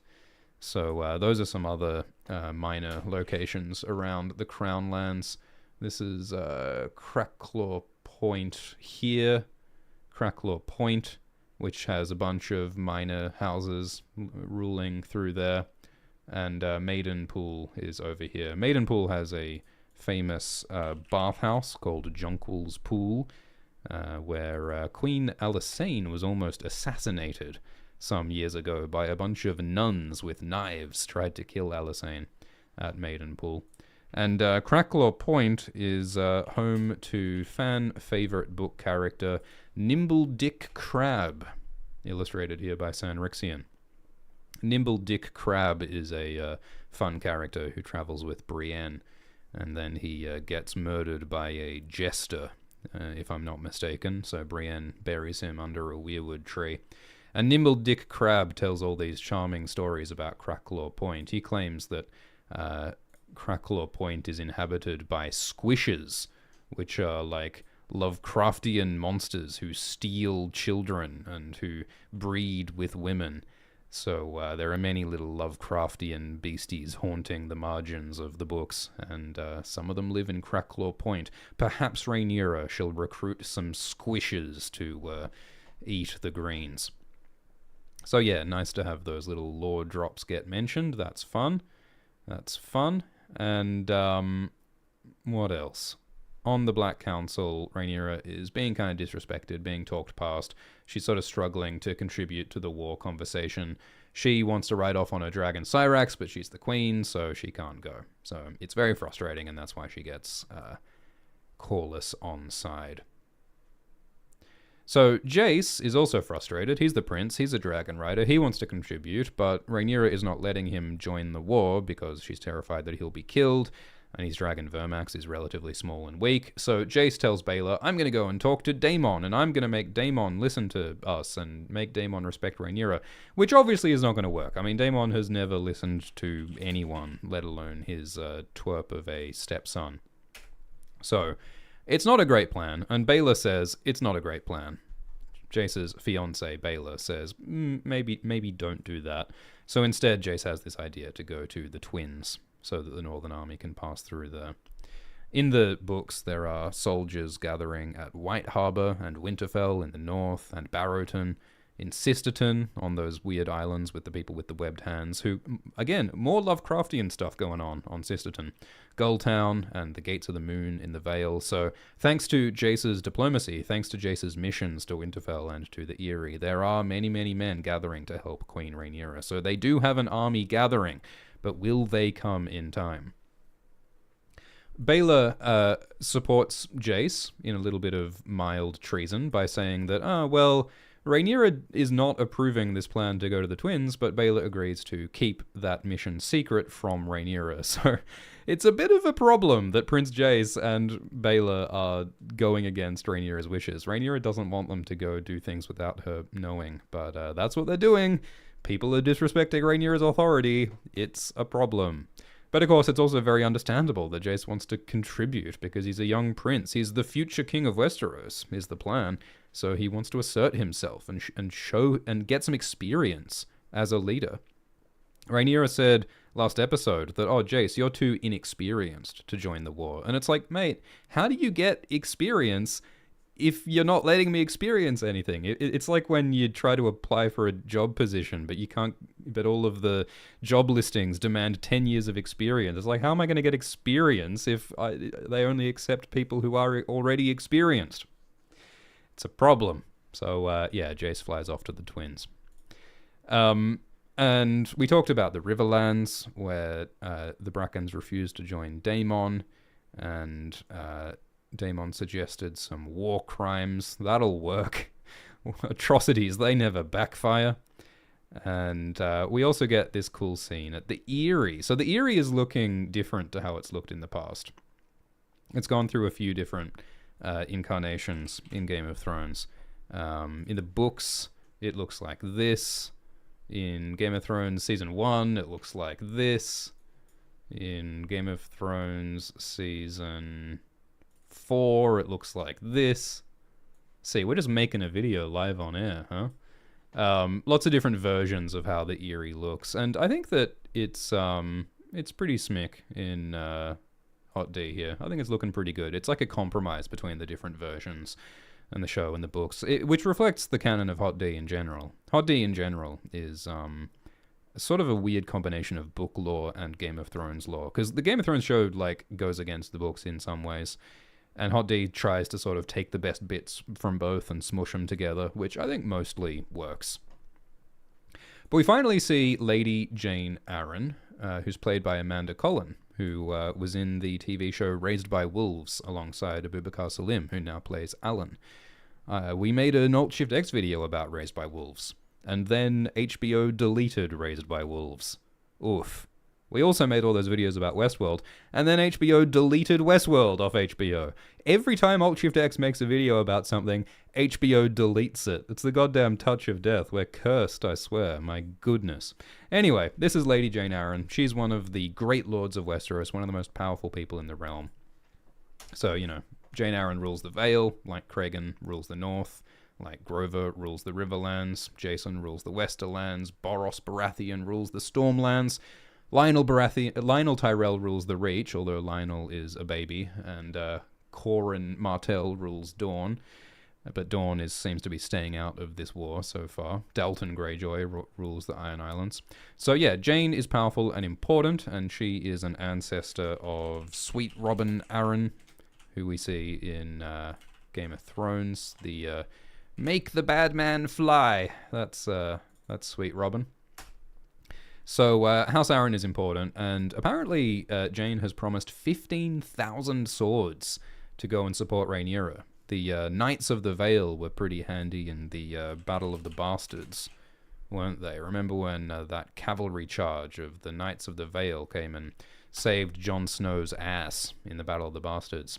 Maybe those knights will help out Rhaenyra similarly.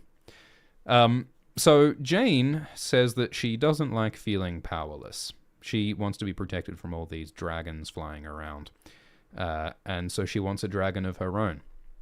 Because the Eyrie is said to be impregnable, though Bronn in Game of Thrones said that he could impregnate the lady if he had a grappling hook to climb up. Because the Eyrie, in the books at least, is on this huge mountain called the Giant's Lance. And, you know, before you can even get to it, you've got to get past the Bloody Gate. The Bloody Gate is... They mentioned that in Game of Thrones as well. The Bloody Gate protects the pass that leads to the Giant's Lance. And even once you get past the Bloody Gate, which is nigh impossible, you've got to get up to the Eyrie, which itself is protected by 3 further way castles called, Stone, Snow, and Sky. And the only way to go up is like on a donkey on this like trail that weaves around up this cliff, and you've got to like practically climb a mountain to get up here. So it's extremely, extremely hard to attack by siege and by armies.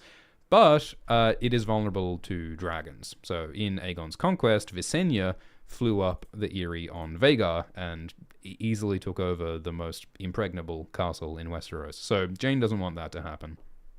She doesn't want Vhagar to come knocking. She wants dragons to defend her. So Rhaenyra sent Rhaena Targaryen with her little kids, Aegon and Joffrey and Viserys, with their 2 little dragons, Tyraxes and Stormcloud, who we haven't seen on screen yet, but because they were in those little dog carriers, those little pet carry boxes, because Tyraxes and Stormcloud are very young and very small. And so Jane complains that these dragons are useless. They're still wet from the egg. They are even less fearsome than some of her hunting dogs. So Rhaenyra kind of did screw over Jane.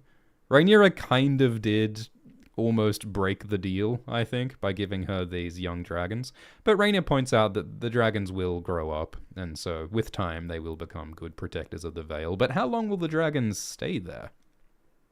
And I mean, Rhaenyra told Rhaena that she wants young Aegon and young Viserys to go to Pentos, and presumably the dragon Stormcloud will go to Pentos along with Aegon. So it's only going to be one dragon, Tyraxes, staying at the Vale. And by the way, Aegon and Viserys, these are the young children of Rhaenyra and Daemon, who we have seen briefly a couple of times. They are the ones that are at the Eyrie, along with Rhaena, and also Joffrey, little Joffrey Velaryon, son of Harwin and Rhaenyra, is in the Eyrie as well.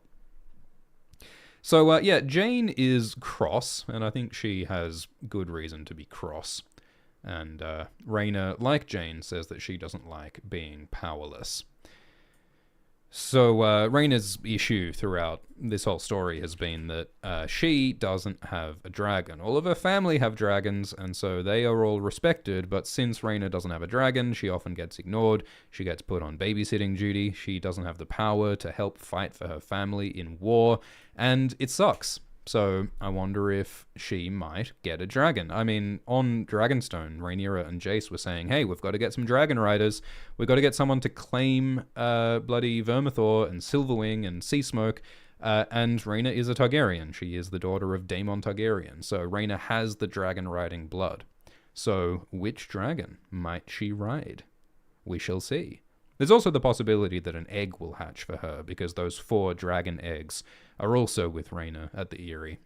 So there's a lot of different ways Rhaena could get a dragon. if she gets a dragon at all.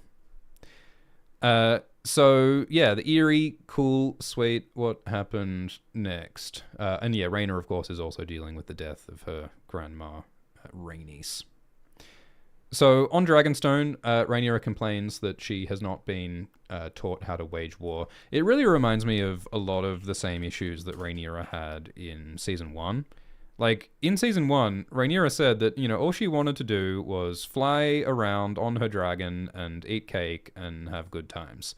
And what she didn't want to do was be a politician. And what she didn't want to do was be a mother. But because of the Viserys choosing her as heir, and because of the political necessities, Rhaenyra somehow ended up being a politician, and that means that she can't just fly around on a dragon eating cake all day anymore. She is struggling against responsibility and political obligations, which she never wanted in the first place, but that is the reality that she's in now. I like how Rhaenyra is someone who really wants to do the right thing, and she wants to keep her responsibilities. She wants to protect the common people. She wants to follow the prophecy. She wants to be a good queen. But as it turns out, good intentions aren't enough. I mean, we saw that with Aegon a bit. Like, Aegon was saying that, Aegon, is incompetent. But Aegon, for a hot minute, was trying to be a good king. I shouldn't say hot minute. That's probably too soon. But Aegon was trying to be a good king for a minute, and he realized, it's not enough to have good intentions. I actually need to have knowledge and experience. And Rhaenyra is realizing the same thing. I think Rhaenyra is more competent than Aegon, obviously, but she still doesn't have a lot of experience, and she is in an unprecedented situation. There has never been a female ruler in a Targaryen civil war like this. There's barely been Targaryen civil war before. I mean, there was a little bit of a scuffle between King Maegor the Cruel and one of his nephews. There was a dragon killing a dragon in that circumstance. But that's like it. So none of this has happened before. This is the Wild West. This is unprecedented. So, there aren't many examples from history for Rhaenyra to draw from. So, she's struggling. And this is when Mysaria suggests, hey, how about a propaganda war? How about we send Alinda Massey to go and talk to Diana? Diana is the girl who Aegon raped last season. And Alinda talks to Diana. And so I wonder what rumors, what whispers are they going to spread? Are they going to tell people that Aegon is a rapist who raped Diana? Or is that part of the rumors that they're going to spread? What exactly is the plan here? We don't yet know. A lot of this stuff isn't in the books. I mean, that's true of Hot D in general. Like, most of this TV show is not in the books, because the book gives only a very sparse, brief summary of the events. It's like a Wikipedia article. So the show has to make up almost all of the detail. But I think that's true of this episode in particular. Like, last episode, Rook's Rest did happen in the books. Like, Sunfire and Aegon being wounded, Rhaenys and Meleys being killed by Aemond and Vhagar. That's in the books. The show added the idea that Aemond betrayed Aegon. That's not described in the books.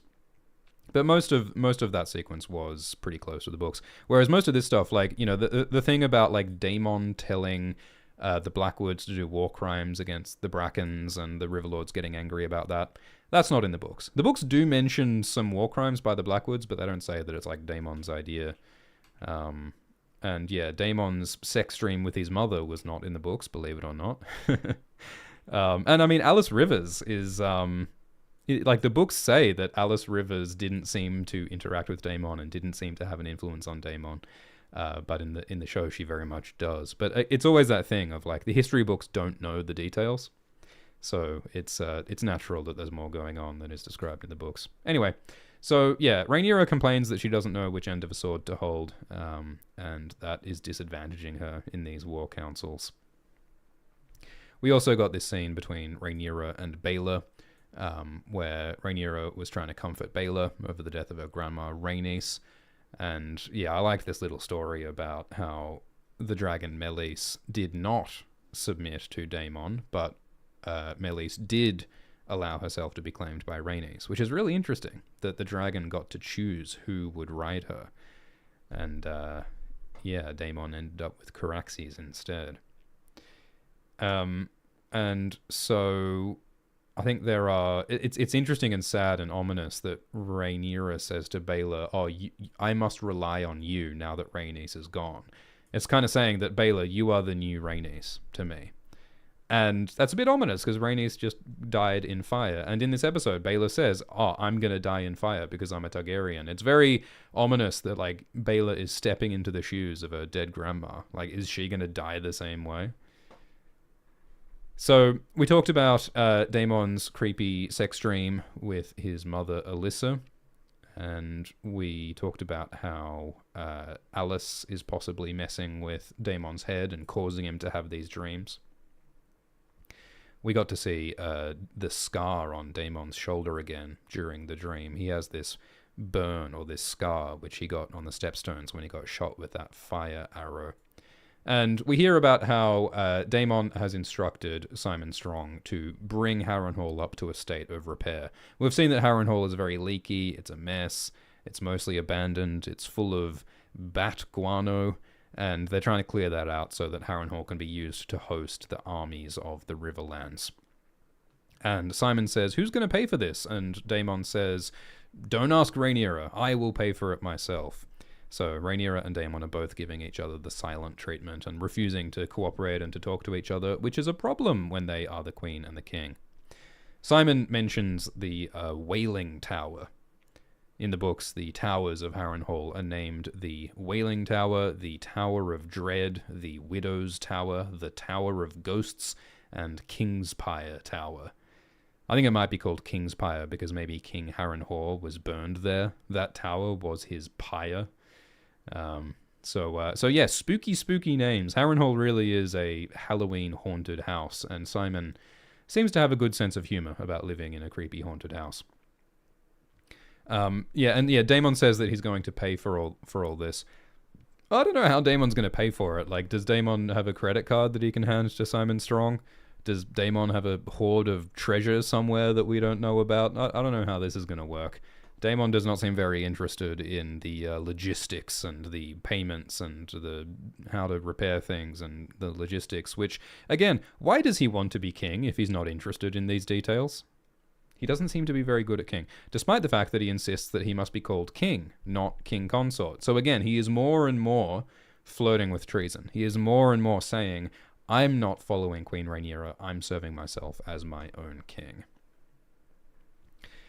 So in King's Landing, there's a conversation on the Green Council to decide who's going to lead them now that Aegon is crippled. They don't know if Aegon will survive. They don't know if Aegon will ever wake up. So Alicent says, I should be the regent.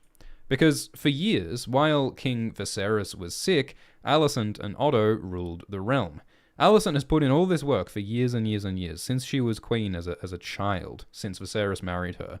She's followed all the rules, she's listened. We've seen Alicent give really good political advice. I mean, remember when Alicent was the one who convinced Viserys to actually, save Daemon on the Stepstones? Daemon might be dead if it wasn't for the advice that Alicent gave to Viserys. Alicent has repeatedly said, hey, we should care about the common people. We should try to guide the realm towards peace. Alicent has often been the most reasonable person in the room in a lot of these political conversations, and she put up with a whole lot of bullshit to get here. And she did a lot of the boring work. Daemon doesn't seem very interested in logistics, but in episode 6, season 1, we saw Alicent's willingness to deal with the boring shit, to deal with the sheepfolds and so on. We've seen Alicent putting in the work at Small Council and all of that. So Alicent feels that after all these years, after all this experience, after all this work of being the queen, surely this is her time when she can finally step up and finally get what she's earned. But nope. The council is nope, we're going to make Aemond the regent instead because he's a man and he's the heir to the throne. And we're doing a war, so ladies aren't involved. It's the boys' time to be in charge. And it's the people who are closest to Alicent who reject her. Alicent basically made Larys and made Criston. The reason why these men have power is because of her.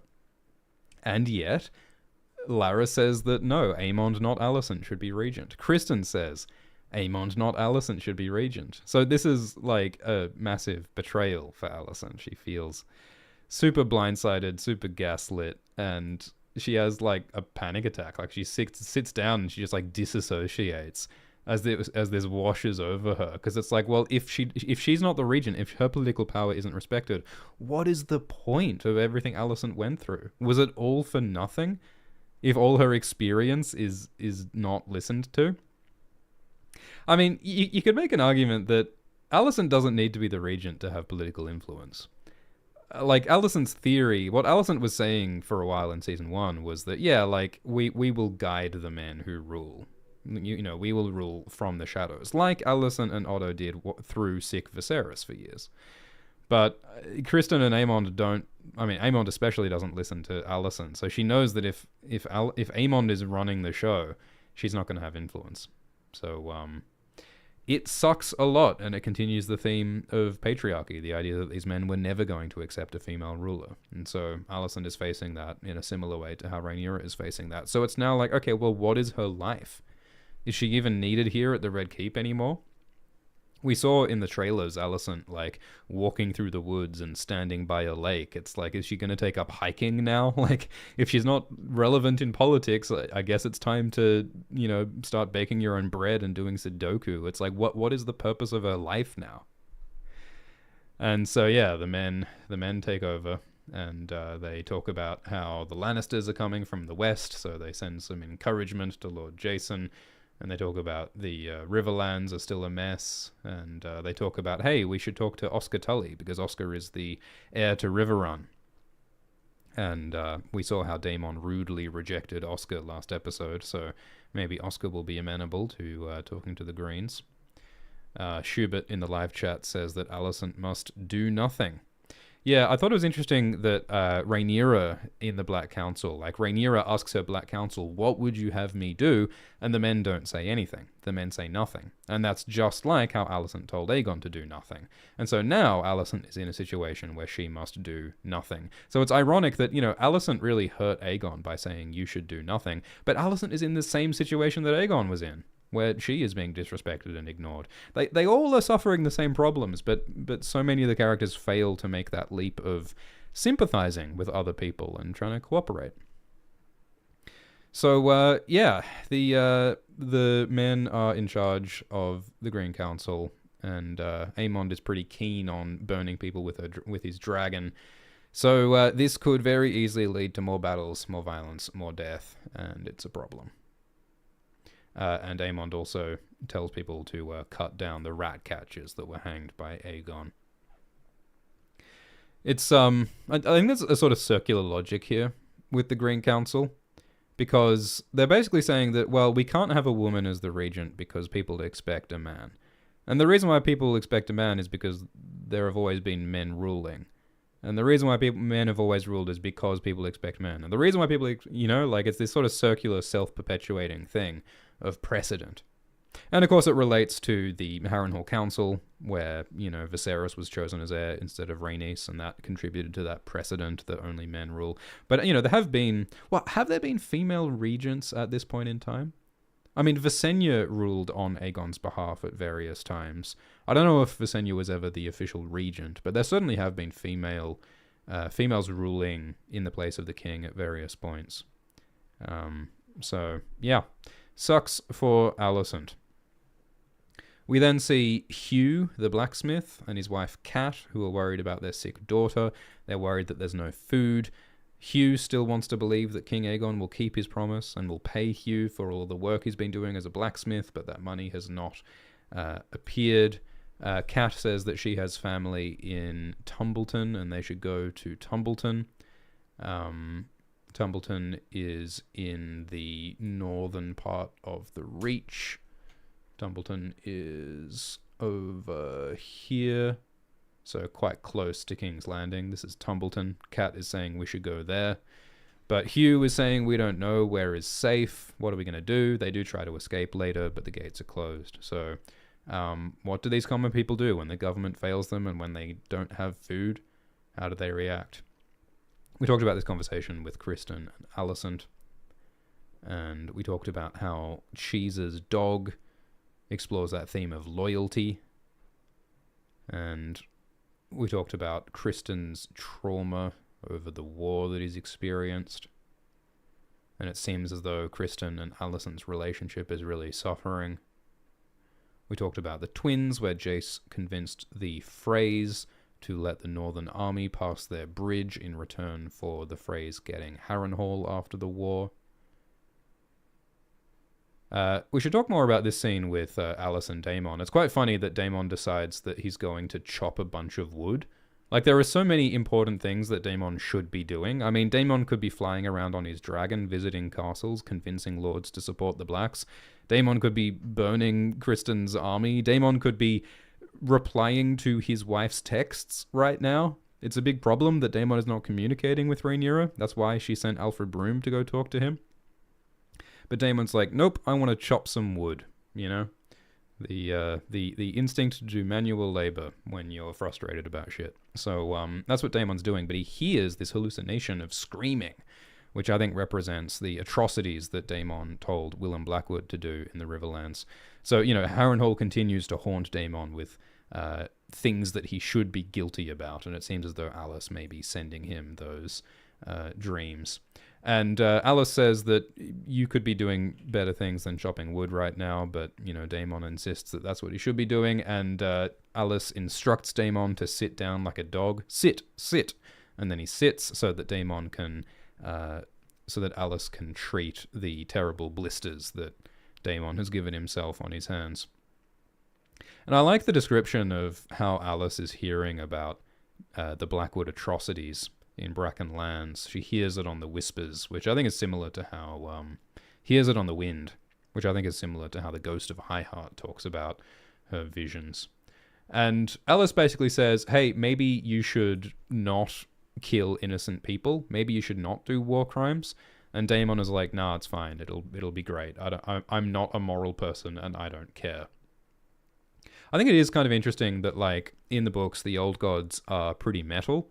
The old gods seem to like blood sacrifice, and you would think that the old gods might like the Blackwoods because they worship the old gods, whereas the Brackens follow the Faith of the Seven, not the old gods. So if the old gods were to take a side in this war, you'd think that they would be pro-Blackwood.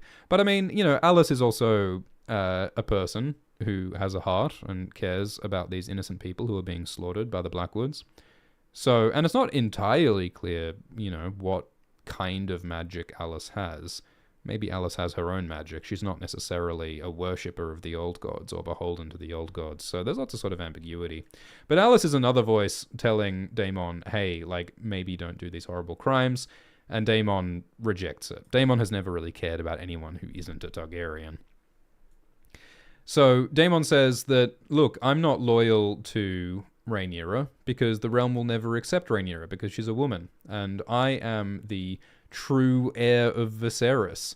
They look to men for strength, and so I will take King's Landing, and Rhaenyra can join me if she wants, but I will be the ruler. So again, so more and more he is committing treason. He is saying that he will rule as king in himself without Rhaenyra.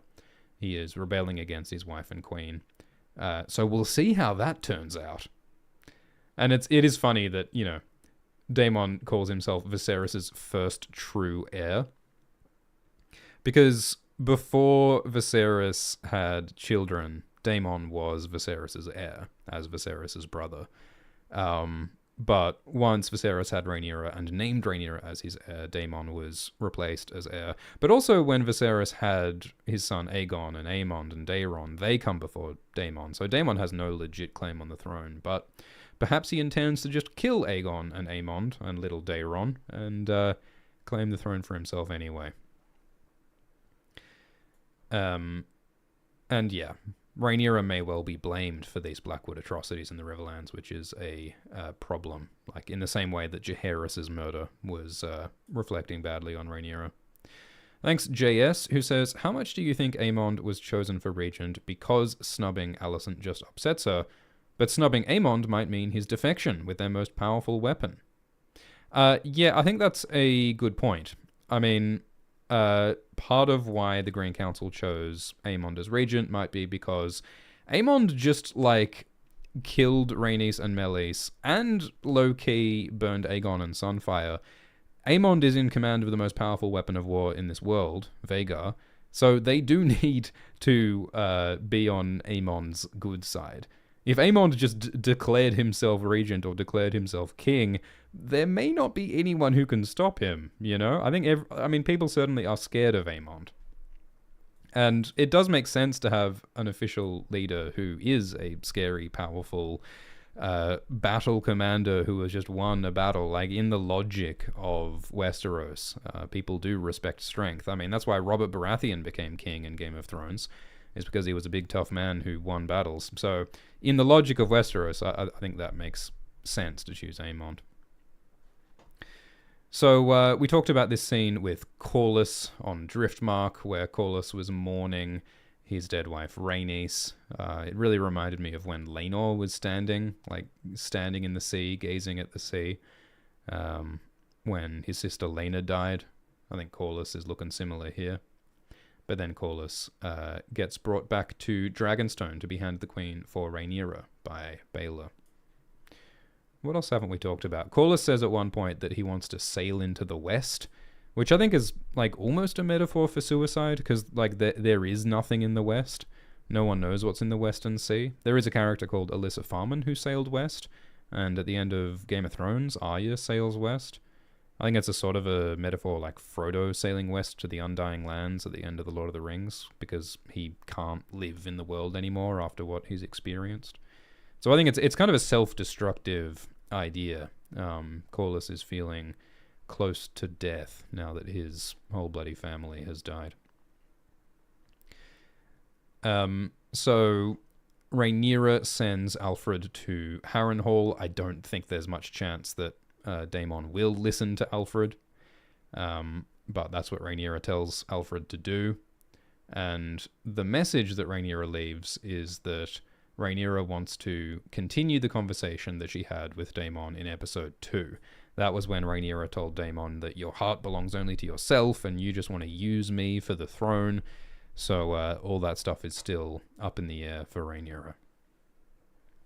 Daemon is trying to sleep, and I think it's interesting how this shot shows only one of Daemon's eyes, when last episode we saw Daemon in a vision wearing an eye patch covering one of his eyes. It reminds me of that imagery of Aemond with his one eye and holding a coin over his one eye. Lots of one-eyed imagery, deepening that symbolic connection between Aemond and Daemon. So Daemon gets woken up at the Hour of the Wolf. In the Game of Thrones books, there are all these cute terms for the different hours at different times of night. There's the Hour of the Wolf and the Hour of the Bat and the hour of the Badger or whatever, a bunch of different animals, which is fun.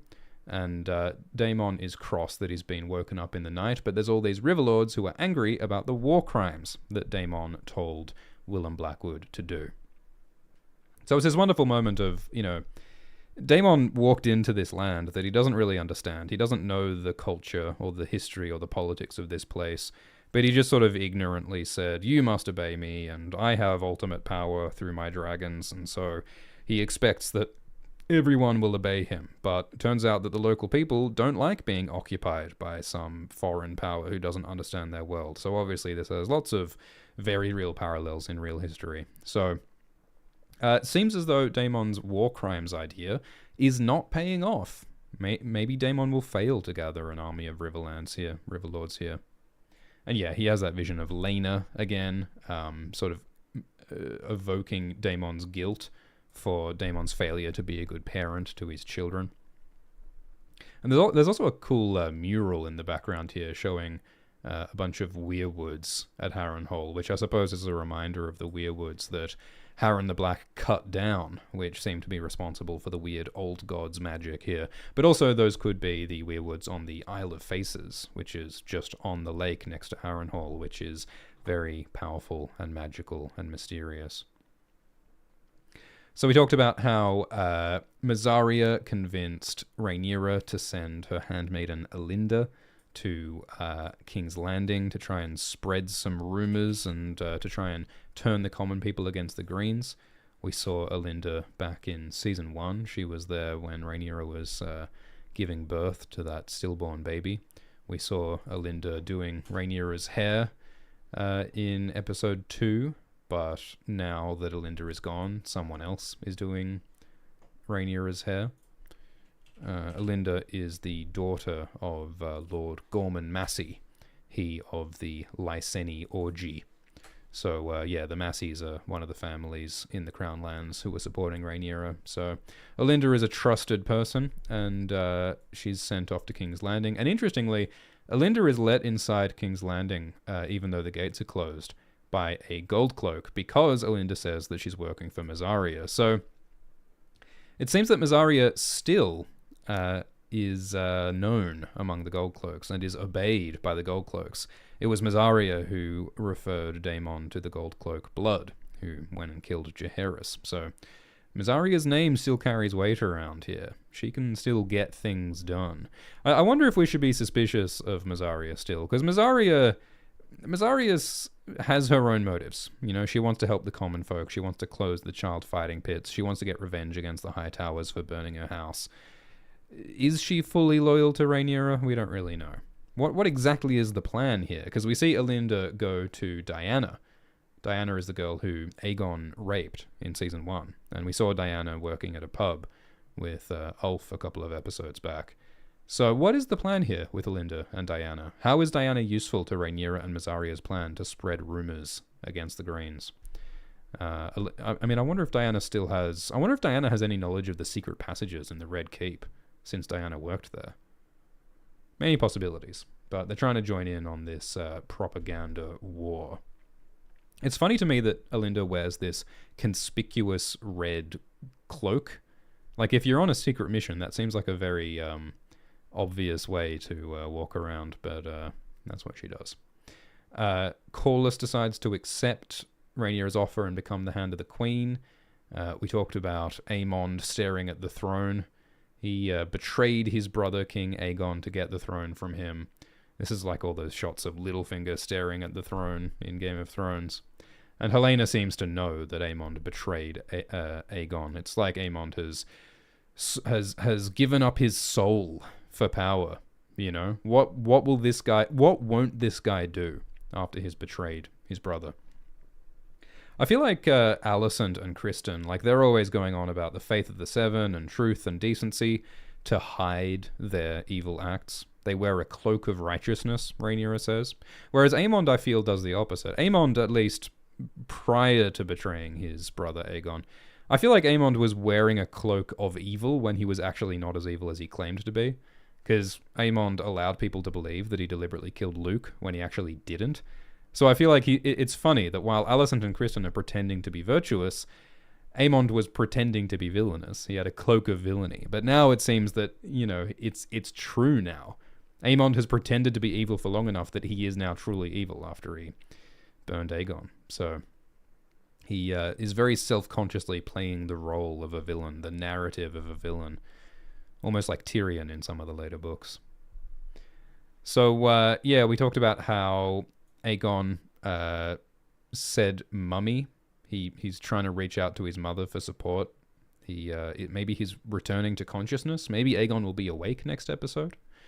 And tragically, Alicent doesn't hear. They fail to love each other as mother and son. And we talked about the conversation between Rhaenyra and Jace, where Rhaenyra was congratulating Jace for getting the twins and the Freys on side, but also a bit annoyed that he was doing it without her permission. And they talk about how they need dragons to deal with Vhagar. It is a big problem that the strongest dragon is controlled by Aemond, and the Blacks don't currently have a dragon big enough to really go against Vhagar, especially while Caraxes is gone in Harrenhal. So Jace says, let's find some people who have Targaryen blood to claim our unclaimed dragons: Vermithor, Silverwing, Seasmoke, Cannibal, Grey Ghost, and Sheepstealer. So the question is, who has the Targaryen blood to do this? Maybe people like Ulf. Maybe Targaryen bastards running around. Maybe some Velaryons could do it. Maybe Rhaena could do it. There are many possibilities. It also gets mentioned that Rhaena tried to claim a dragon once and she nearly died. So I wonder which dragon Rhaena tried to claim. Did she try to claim her uncle Laenor's dragon, maybe? Did she try to claim Vermithor? We don't know. In the book, Jace is a bit more active. In the book, Rhaenyra is said to be really like messed up with grief, and so Jace steps up. And in the book, it's Jace's idea to make Corlys the Hand of the Queen, and it's Jace's idea to send Joffrey to the Eyrie. And so Jace is a bit more assertive at this point in the books. Of course, in the books, it is Mushroom, the Randy Dwarf, claims that it was his idea to get some Targaryens to claim the dragons. So if you believe Mushroom, he was in charge of the whole situation. Mushroom claims to have been like Rhaenyra's best bud at this point in the books, but Mushroom would say that. Okay, I am now going to respond to as many of your questions as I can. Jess says, the scene with Jace and Rhaenyra reminded me of when Rhaenyra came back from Dragonstone and Viserys is upset with her. Yeah, that's a nice parallel, I agree. Rhaenyra, when like Daemon had his tantrum on Dragonstone and declared himself the heir, Rhaenyra went off to Dragonstone without Viserys' permission and got some stuff done, and Viserys was angry at her for that, but also a bit impressed. So I think, yeah, it's a similar dynamic here. The same dynamics passed down generation by generation. Kaiser 1001 says, what's with all the meat talk this episode? Yeah, Ulf says that the dead dragon Melis is just meat, and the common people cry for meat because they're hungry. I guess that's the thing about violence, isn't it? It reduces human beings to meat, and that's disturbing. Cannibalism is a theme throughout the books. I guess it's, meat, it's about food and it's about violence. People need meat to survive, but meat is created by killing. And it's like that interconnection of sex and violence that we see in the murals and throughout the show. Are we people or are we meat? Do we make each other meat when we commit violence against each other? Or do we respect each other as people? What happens when people are hungry? Violence happens. Nelly says, Daemon is looking forward to be tripping at night. Do you think Daemon, like, every time he goes to sleep at Harrenhal, he's like, what am I gonna see this time? I know that some crazy shit's gonna happen. There's gonna be a goat, there's gonna be my mother, I'm gonna see little Rhaenyra again. Oh boy. Maybe that's why he's not sleeping. Maybe he's scared to dream. Thank you, Jack, who says, if Aegon does recover and wants his throne back, do you think Aemond will just give it up? Yeah, that's a great question. I mean, in the last episode, Daemon said to Oscar Tully, hey, why don't you just put a pillow over the face of your grandfather, Lord Grover? Why don't you kill him so that you can become the Lord? Maybe Aemond might do something similar. If Aemond is willing to burn Aegon, do you think Aemond would, pinch Aegon's nose shut and suffocate him so he dies, so that Aemond becomes king? That's what Euron does to one of his brothers in the books. Euron kills one of his brothers who has grayscale. Euron is not a great guy. Jack says, how do you think the relationship between Kristen and Alicent will change? Yeah, it really seemed like a rejection when Alicent told Kristen, you may not speak my name. Like, oh my god, like, maybe they're going to stop having sex, maybe they don't trust each other anymore, because it really does seem as though Kristen chose Aemond, not Alicent, to be regent. And, Kristen, protected Aemond by saying that, oh, I don't know what happened to Aegon. Like, surely Kristen and his men saw that it was Aemond's dragon, Vhagar, that burned Aegon. They must have seen that. Kristen saw that Aemond was approaching Aegon with his sword, but Kristen protects Aemond and doesn't tell Alicent what really happened. So Kristen's covering up the truth. Thanks for the donation from Mike, who says that Daemon is on his Captain America routine. Jackie says that Tom Glencarny was great. His agonal breathing / death rattles, and hearing him croak out mummy was sad. Alicent seemed more disturbed after not getting regent than seeing him like that. Yeah, well, Alicent's always had complicated feelings about Aegon. She's been disgusted by Aegon ever since he assaulted Diana. But yeah, Alicent, I suppose it's true. Alicent did appear more upset about not being regent than about Aegon's condition. I mean, part of Alicent must think that it might be a good thing for Aegon to be no longer being the king. But I mean, Aemond could be an even worse king than Aegon. Aemond is a murderer and a kinslayer. I think Alicent just feels detached. You know, she feels rejected. She feels detached. She feels disrespected. She feels powerless. She's still in grief. I mean, she's practically still mourning the death of her husband Viserys, which was, you know, just weeks ago. So it's a good question. What will Alicent do next? Maybe she'll take up hiking. Interesting Nerd Club says, Daemon saying he'll pay for the repairs to Harrenhal reminded me of Alysanne at the Wall. I wonder if he'll pay for it out of his own pocket. Yeah, at the Wall, Alysanne offered to sell her own jewelry so that she could pay for the construction of a new castle to replace the Night Fort, because the Night Fort is spooky. I mean, hell, if you think Harrenhal is spooky, you should see the Night Fort. Does Daemon have some jewelry to sell to pay for the repairs of Harrenhal? I don't know. How exactly does the economics and the payment work? I don't know. We shall find out. Sean says, my wife doesn't believe this is live, but G-Fan's Dragon, how did Daemon's mother die? This is indeed live, Sean. How did Daemon's mother die? So Alyssa was the mother of Daemon and Viserys, and Alyssa had two different colored eyes, and Alyssa loved riding dragons and loved riding her husband. That is canonical.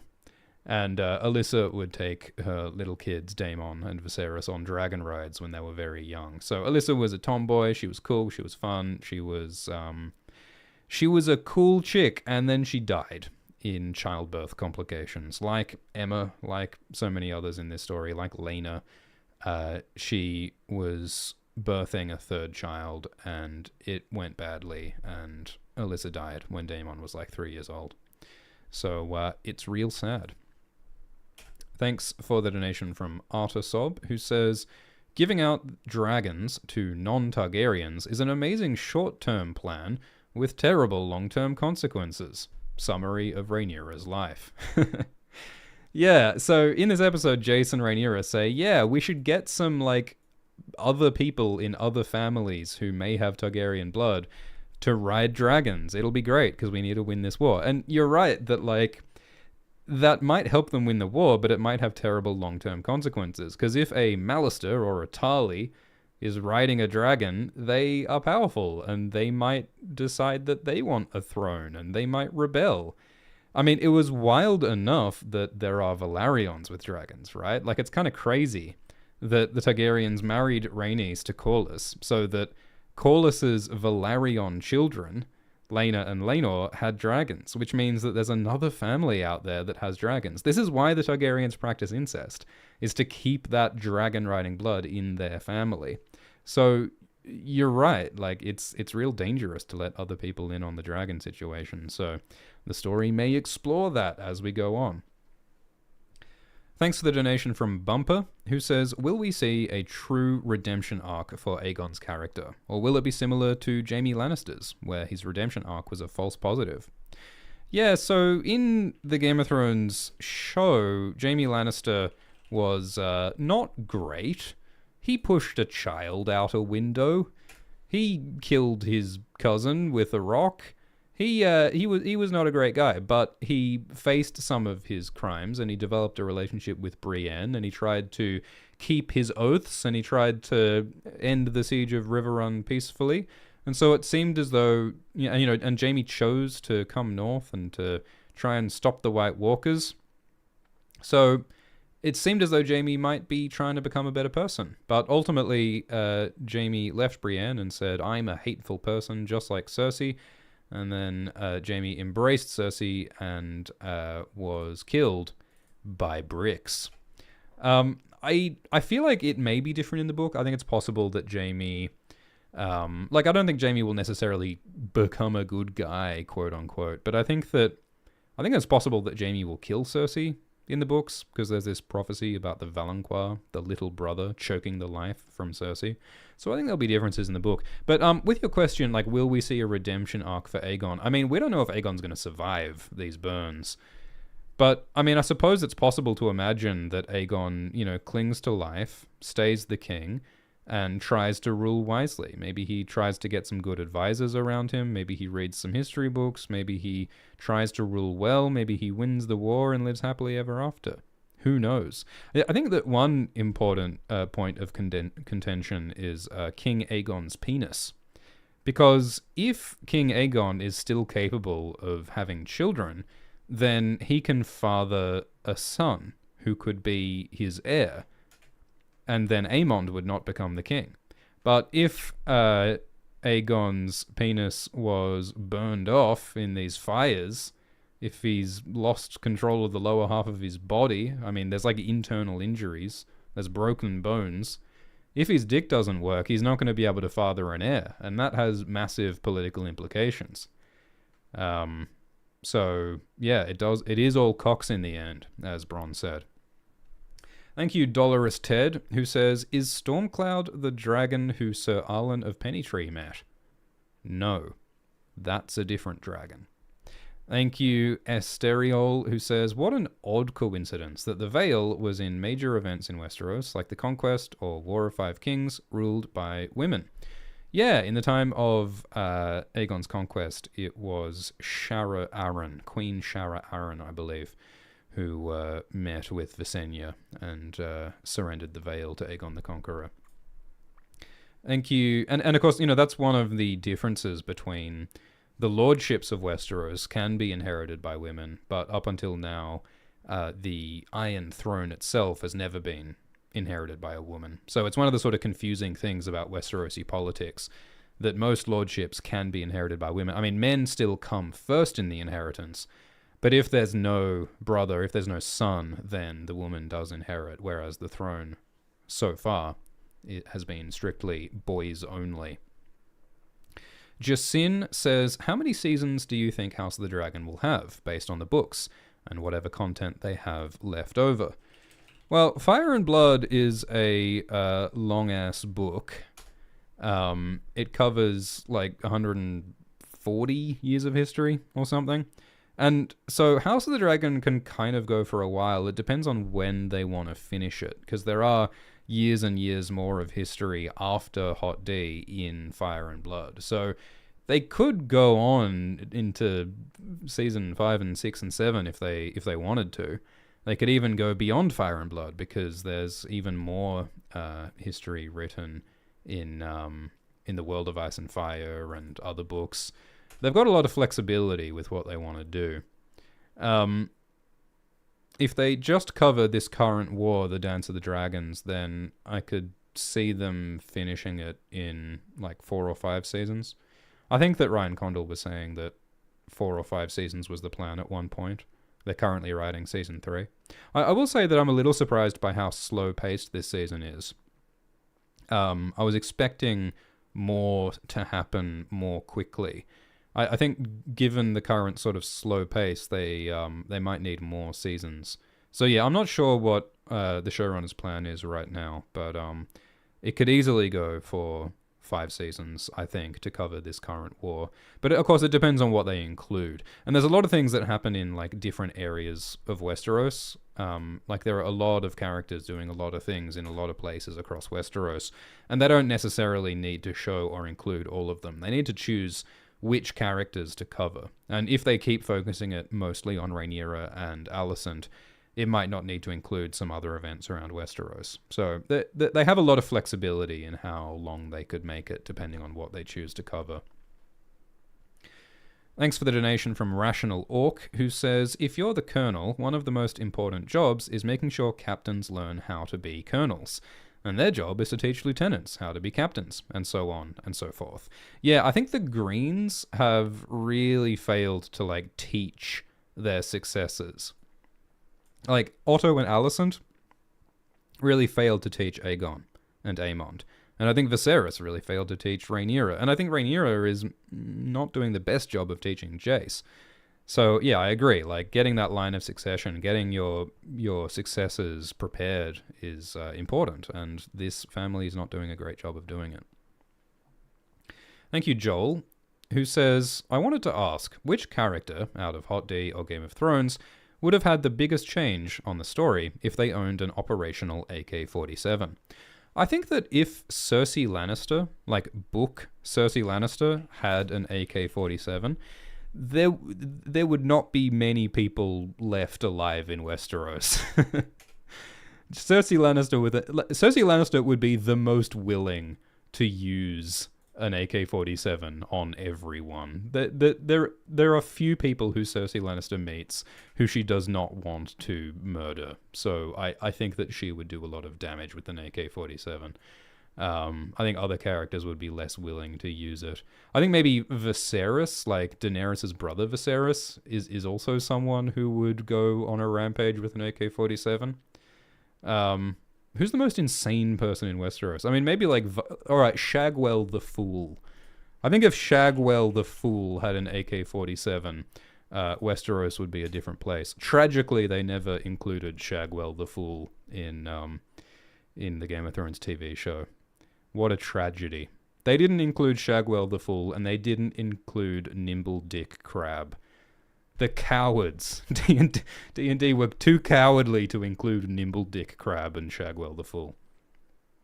Valkyrie says that Kristen said, I left a minor garrison behind to protect it and the king's dragon. I think Kristen's line was a little bit ambiguous, whether Kristen was saying, I left some soldiers and I left Sunfire to protect Rook's Rest, or if Kristen said, I left some men to protect Rook's Rest and to protect Sunfire. And it was also kind of ambiguous if Sunfire was alive or not. I think it's kind of weird how oblique they're being about Sunfire, but I don't think it's a spoiler to tell you that at least at this point in the books, Sunfire is alive but is very badly wounded and is writhing around in the ashes of Rook's Rest as though he were playing night crawlers.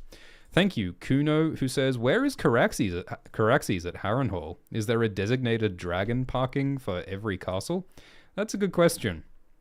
Where is the dragon garage? I mean, there was discussion of dragon parking when Jason Lannister was telling Rhaenyra, hey, I could build you a great garage, because I've got money, so I could build you your very own dragon pit at Casterly Rock. So the logistics of long-term dragon parking is relevant. I mean, we see a bit of that in the Game of Thrones books with Viserion and Rhaegal, who Daenerys keeps under the Great Pyramid at Meereen. And in the books, they talk about how the dragons seem to be, like, boring their way through the rock a bit, if I remember rightly. I mean, as George Martin was saying in his recent blog post, dragons like lurking in lairs. They're pretty happy to stay in one place, usually. But the lairs can affect their growth, apparently. Like, if you put a dragon in a confined space, it slows down its growth, so it doesn't grow as large. So Drogon is larger than Rhaegal and Viserion in the Game of Thrones books because Drogon was not kept down under the pyramid for so long, I believe. So, yeah, you got to think carefully about where you park your dragon. Thank you, Pepto Pistol, who says, what did you think about seeing Alyssa Targaryen? I love that we get to see more Targaryens, but would love to see them in something other than a white wig. Do you think they'll have a brunette or a black-haired Targaryen? Well, I've got good news for you. Because Baelor Breakspear Targaryen is a cool guy who has brown hair and who we will see in the upcoming Night of the Seven Kingdoms spin-off TV show.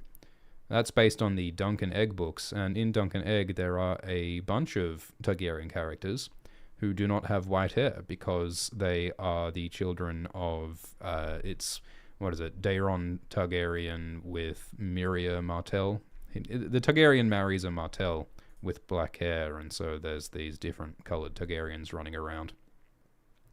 There's even Valar Targaryen, who has a cool anime white streak in his hair, in his otherwise brown hair. And there's also Daeron the Drunken. He's fun. He's got brown hair. So, all the people who are like, how can Jon Snow be a Targaryen if he has dark hair? There are a bunch of Targaryens in the books who have dark hair. I think that the Alyssa thing is interesting because, Alyssa... Daemon doesn't know what Alyssa looks like.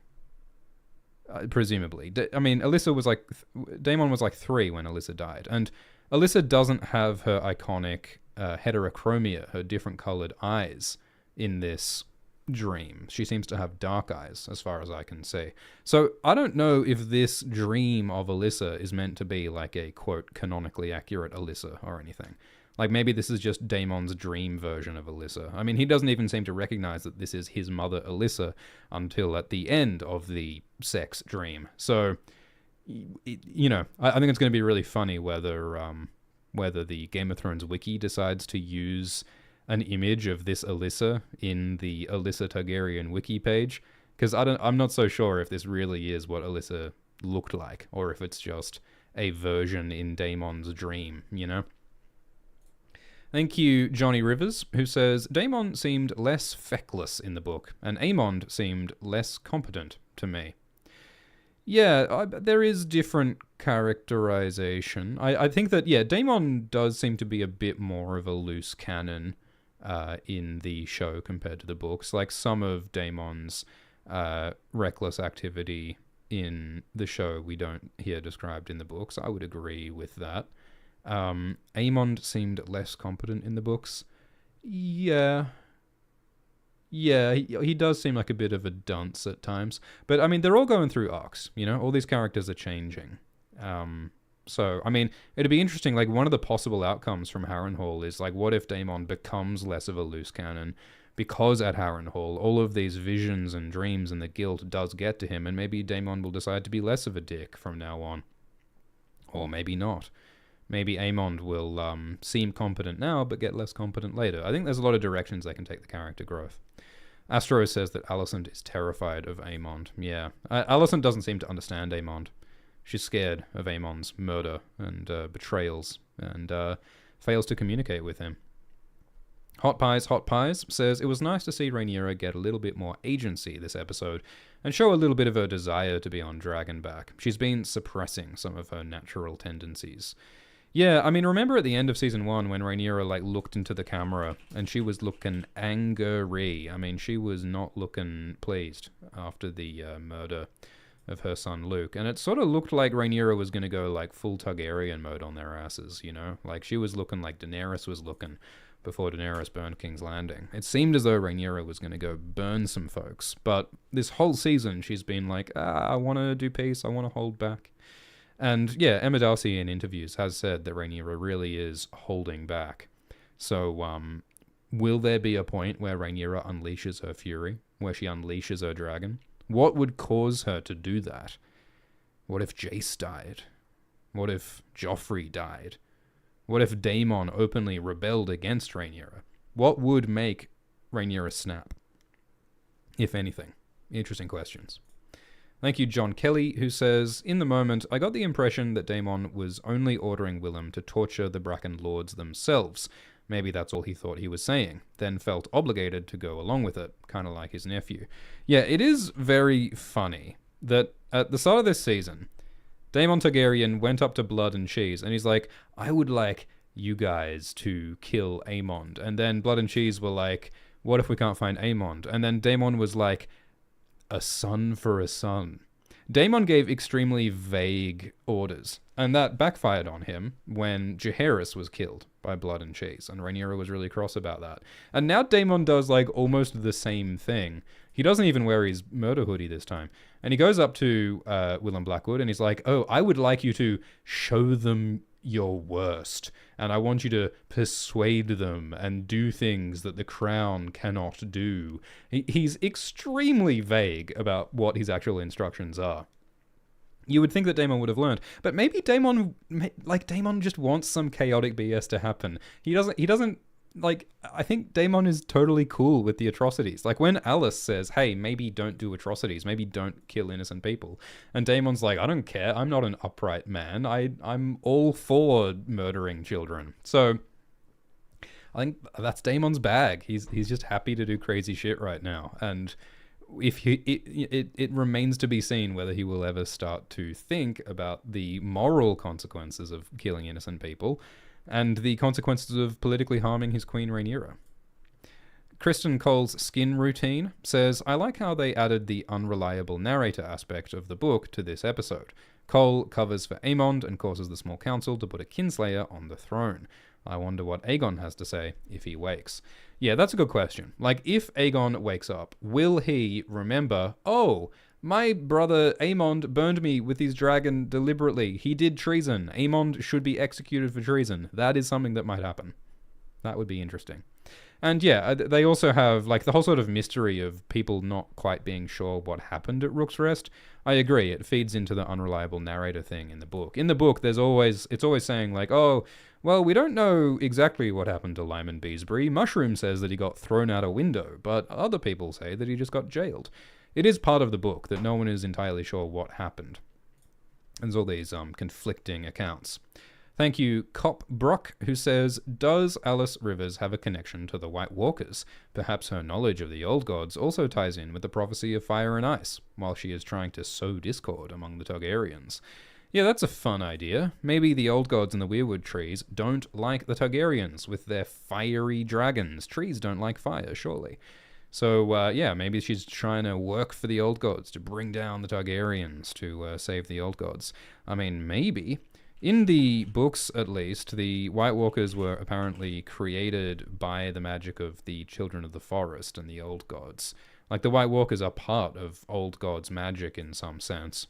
I get the sense in the books that the White Walkers were, like, part of the Old Gods who sort of went awry, and some human, like the Night's King or something, did some messed up deal with the devil that created the White Walkers.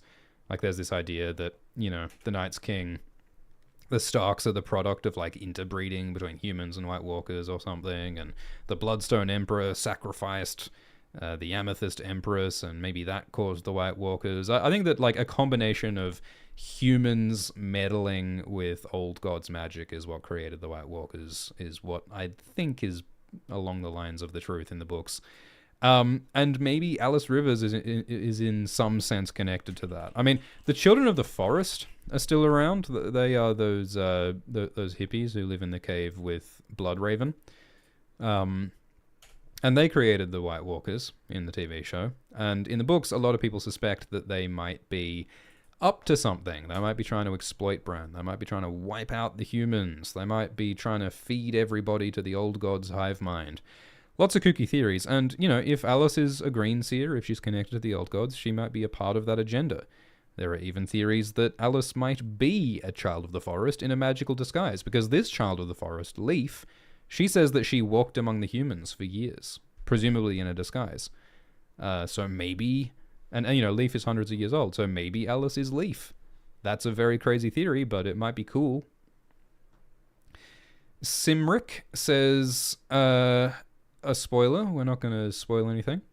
But yes, it's reasonable to speculate that if Jace and Rhaenyra are looking for people to ride a dragon, then Ulf might be a good candidate, because Ulf claims to be the bastard son of Baelon Targaryen.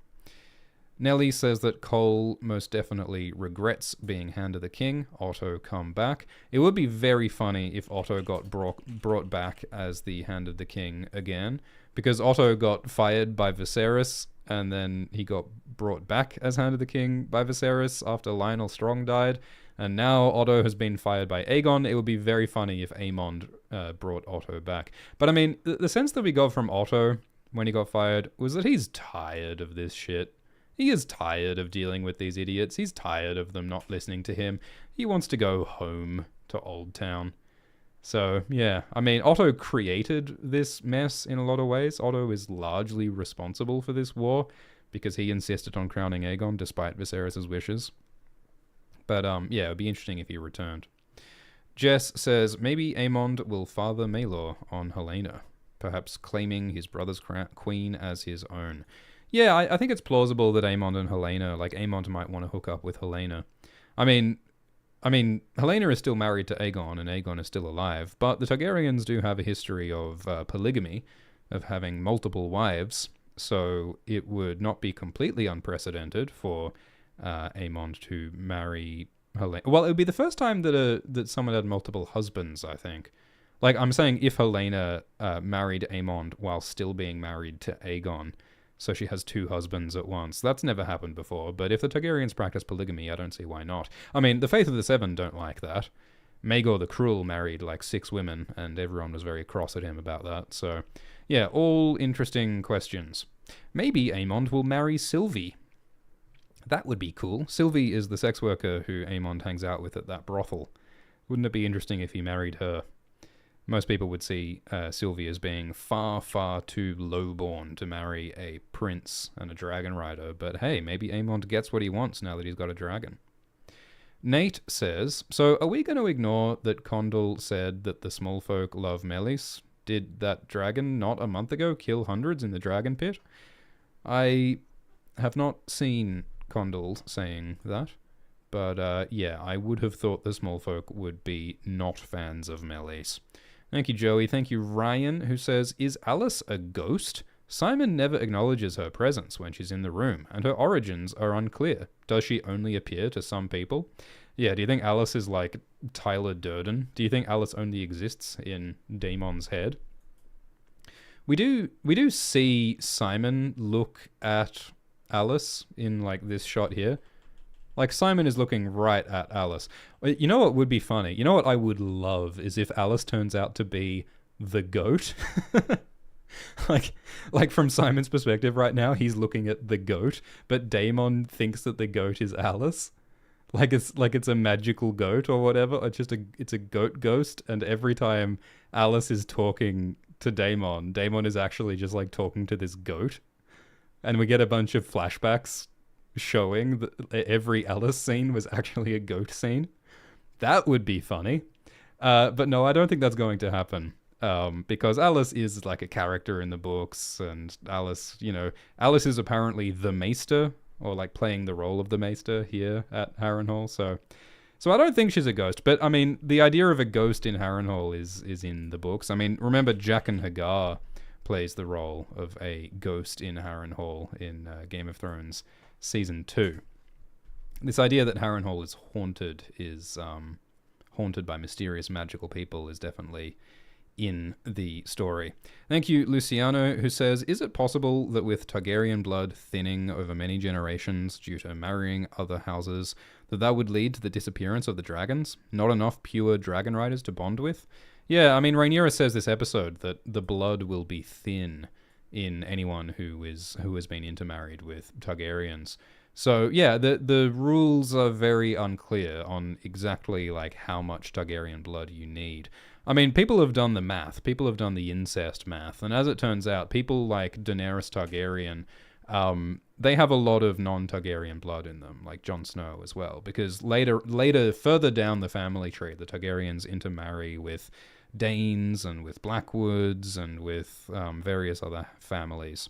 So there's a lot of non-Targaryen blood in them, and so depending on how you do the Punnett squares, you could argue that Daenerys Targaryen herself doesn't have all that much Targaryen blood. So how much do you need? You know, at least for recent times, you'll notice that this is a pretty narrow tree, because Aegon married his sister wives. Aenys married a Velaryon in the books, I believe.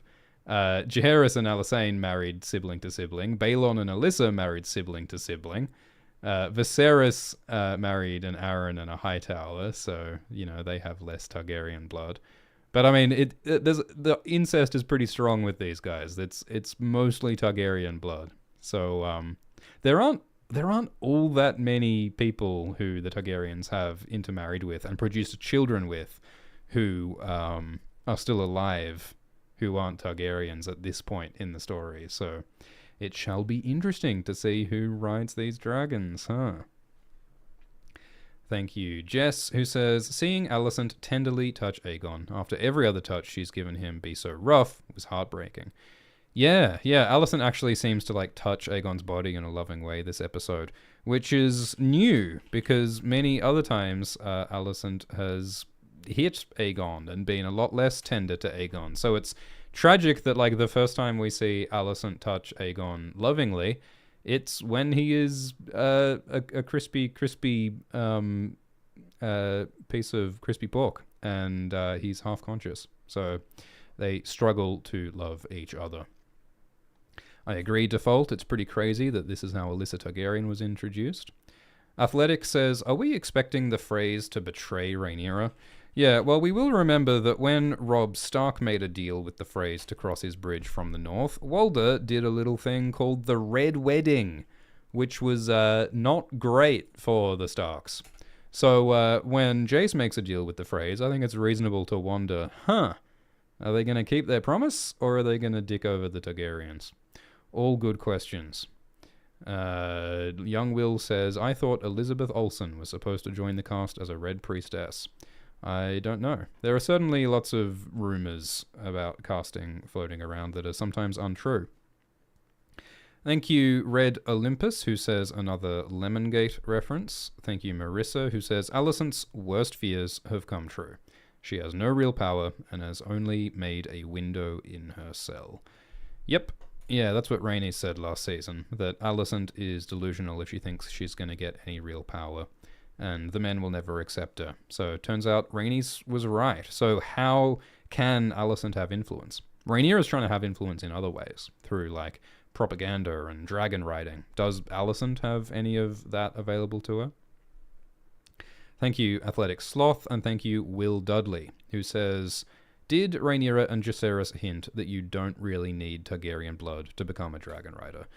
Jace and Rhaenyra believe that you do need Targaryen blood to be a dragon rider, and so far in the story that seems to be true. Like, Laenor Velaryon and Laena Velaryon are Velaryons who rode dragons because their mother was Rhaenys Targaryen. At this point in the story, there's never been a person who rode a dragon who doesn't have Targaryen blood. But yeah, it is mysterious, and we will explore that. Retired says, has Aemond crossed over into becoming a villain without nuance or shades of grey? I think that's a good question, because like Aemond is not showing any like guilt or remorse right now for, you know, burning his brother and killing Rhaenys and doing all that messed up stuff. So, like, is there any good in him left at all, or is he just power-hungry murderer? I think maybe there will be another scene with Sylvie. Because previously we've seen Aemond acting tough, but then telling Sylvie, oh, I actually feel really bad about killing Luke. So I wonder if we might get a scene with Sylvie where Aemond discusses how he really feels about Aegon. Thank you, Team Black plus Aemond, who says, we've had peace in our lifetime. And then, yeah, you've seen no more battle than I have. Yeah, Rhaenyra kind of roasted the Black Council by saying that the fact that they're men doesn't mean they know anything more about war than Rhaenyra does, because there hasn't been much war in recent history. Thank you, Men with Hill, who says, in Season 1, Viserys muses that he wishes he had been tested, but he had the wisdom to not impulsively go out and seek it. Yeah, if only Aegon and Aemond and Jace and Luke were as avoidant and apathetic as Viserys, then they might not be so eager to start a war. Like, Viserys was kind of a fool for being so, like, conflict avoidant, and that did partly cause this war. But it's a good thing to avoid wars. And part of the problem right now is that so many young men want war and want violence. So, I mean, like Otto says, like, we are the poorer for not having Viserys anymore. Viserys had many, many flaws, but being warlike and impulsive was not one of them. Thanks, Joseph, who says, are we building up to a serious one-on-one talk between Alicent and Aemond, just like between Rhaenyra and Daemon? Yeah, I mean, the relationship between Alicent and Aemond is very troubled. And it's an important relationship because he is the prince and the regent and the heir to the throne and her son. They need to fix that relationship, right? Will they? Thank you, Hannah, who says, I haven't heard anyone mention that Alice has a Scottish accent, and the only other people in TV Westeros with similar accents are wildlings. Alice equals wildling? Maybe. The wildlings do seem more connected to the old gods than many. I mean, I think like it's the first men who are most connected to the old gods, and like most of the Northmen are first men. The Blackwoods and the Strongs are first men. So it's plausible that Alice might share that lineage. Thank you, John, who says, hello, Shift. Hope you are well and staying hydrated. Thank you, John. And thank you, Genitus, who says, does Daemon have romantic feelings for his mother? In his weird visions, I feel his deepest desires are being revealed. Yeah, I mean, it was an incest dream, for sure. I'm sure Sigmund Freud would have a lot to say about it. I think that Daemon is desperate for love, and he seeks love from his family. And I think that it's, Alyssa died when Daemon was very young, so maybe he has, like, this desire for maternal love. He has a need for maternal love. I mean, almost the way that Mysaria held Daemon in Season 1 was almost maternal. I mean, it's similar to how Aemond wants to be held by Sylvie in, like, a mother-like way. So I think, yeah, there's a lot of mummy issues going on with both Daemon and Aemond, for sure. And, of course, the Targaryens are deeply incestuous. And I think, like, there's a narcissism in it. The Targaryens only want to have sex with people who look like them, who share their values and history. Daemon fails to find anything lovable in anyone outside of his direct blood relations. So there's a sort of a narcissistic, incestuous ick thing going on here, for sure. Professor JCS says, Aegon has done atrocious things, but I have a hard time disliking him. When he muttered, "Mummy," I choked up. I hope he was aware that Alicent was there and being affectionate for him.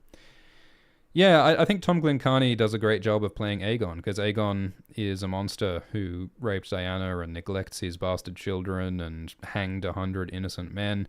But he also shows so much vulnerability.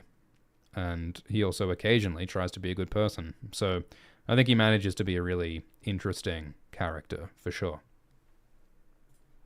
Thank you, Nelly, who says, where is the Stark army at this point? So the TV show has not made it super clear, but in the books at least, the Northern Army is gathering at White Harbor and Barrowton and Winterfell, and they're going to head south to help Rhaenyra. There's also an army in the Vale gathering at Gulltown and at the Gates of the Moon, the Bloody Gate. And meanwhile, Jason Lannister is rallying the Westermen to attack the Riverlands for King Aegon.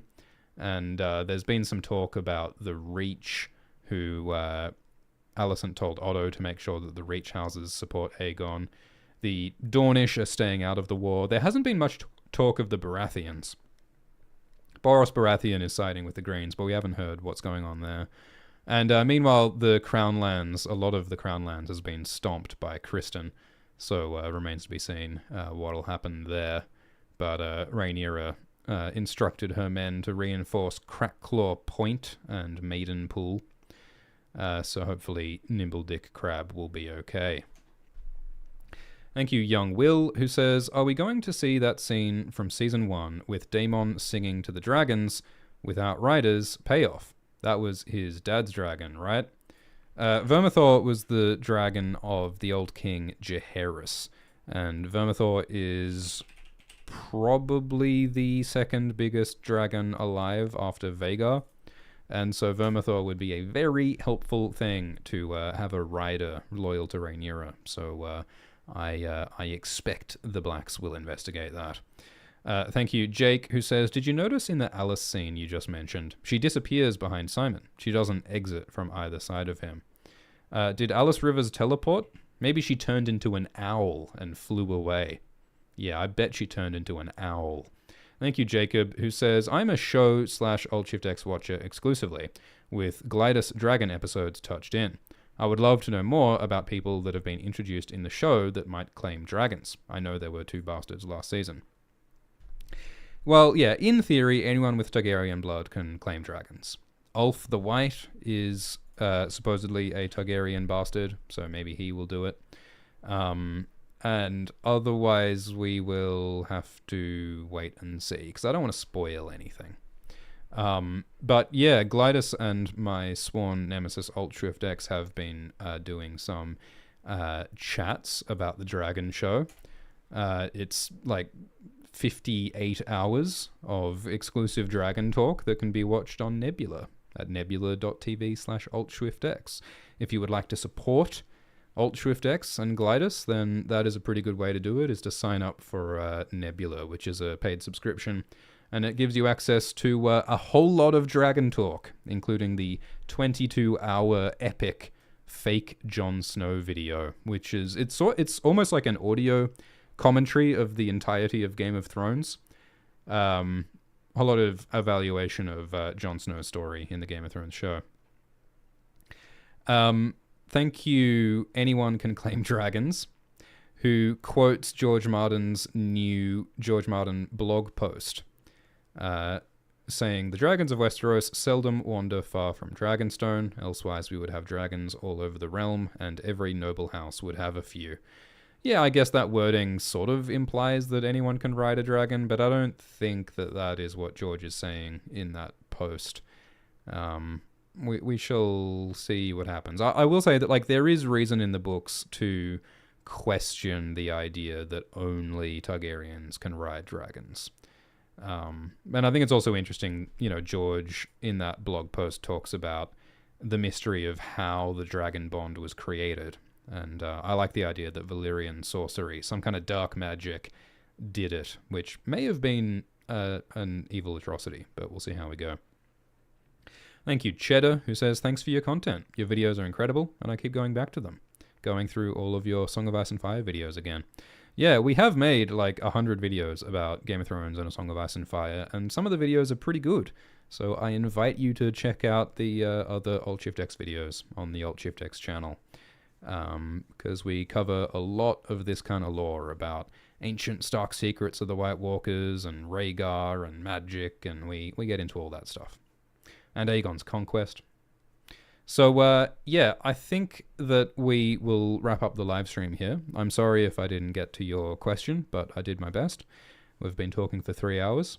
I hope you've enjoyed this live stream. I have enjoyed this live stream. I'm enjoying Hot D, and I hope it continues to be rad. We will make our weekly scripted explained video as usual. We will continue with these live streams each week. Please press like and subscribe. It would be nice if you sign up for Nebula in the link below. That's a good way to help Alt-Shift-X. And otherwise, thank you so much for joining in. Thanks for your support. Thank you so much for everyone who donated. I appreciate it. And we will talk more about dragons soon. You can listen to these live streams as a podcast feed if you would like. There are links in the description. It's on Spotify or a podcast app of your choice. There is also a podcast feed for the main Alt-Shift-X videos in audio form. That's a separate podcast feed, also linked in the description. So you're up to your ears in Dragon Talk, and I hope you'll enjoy it. Thank you, and see you next time.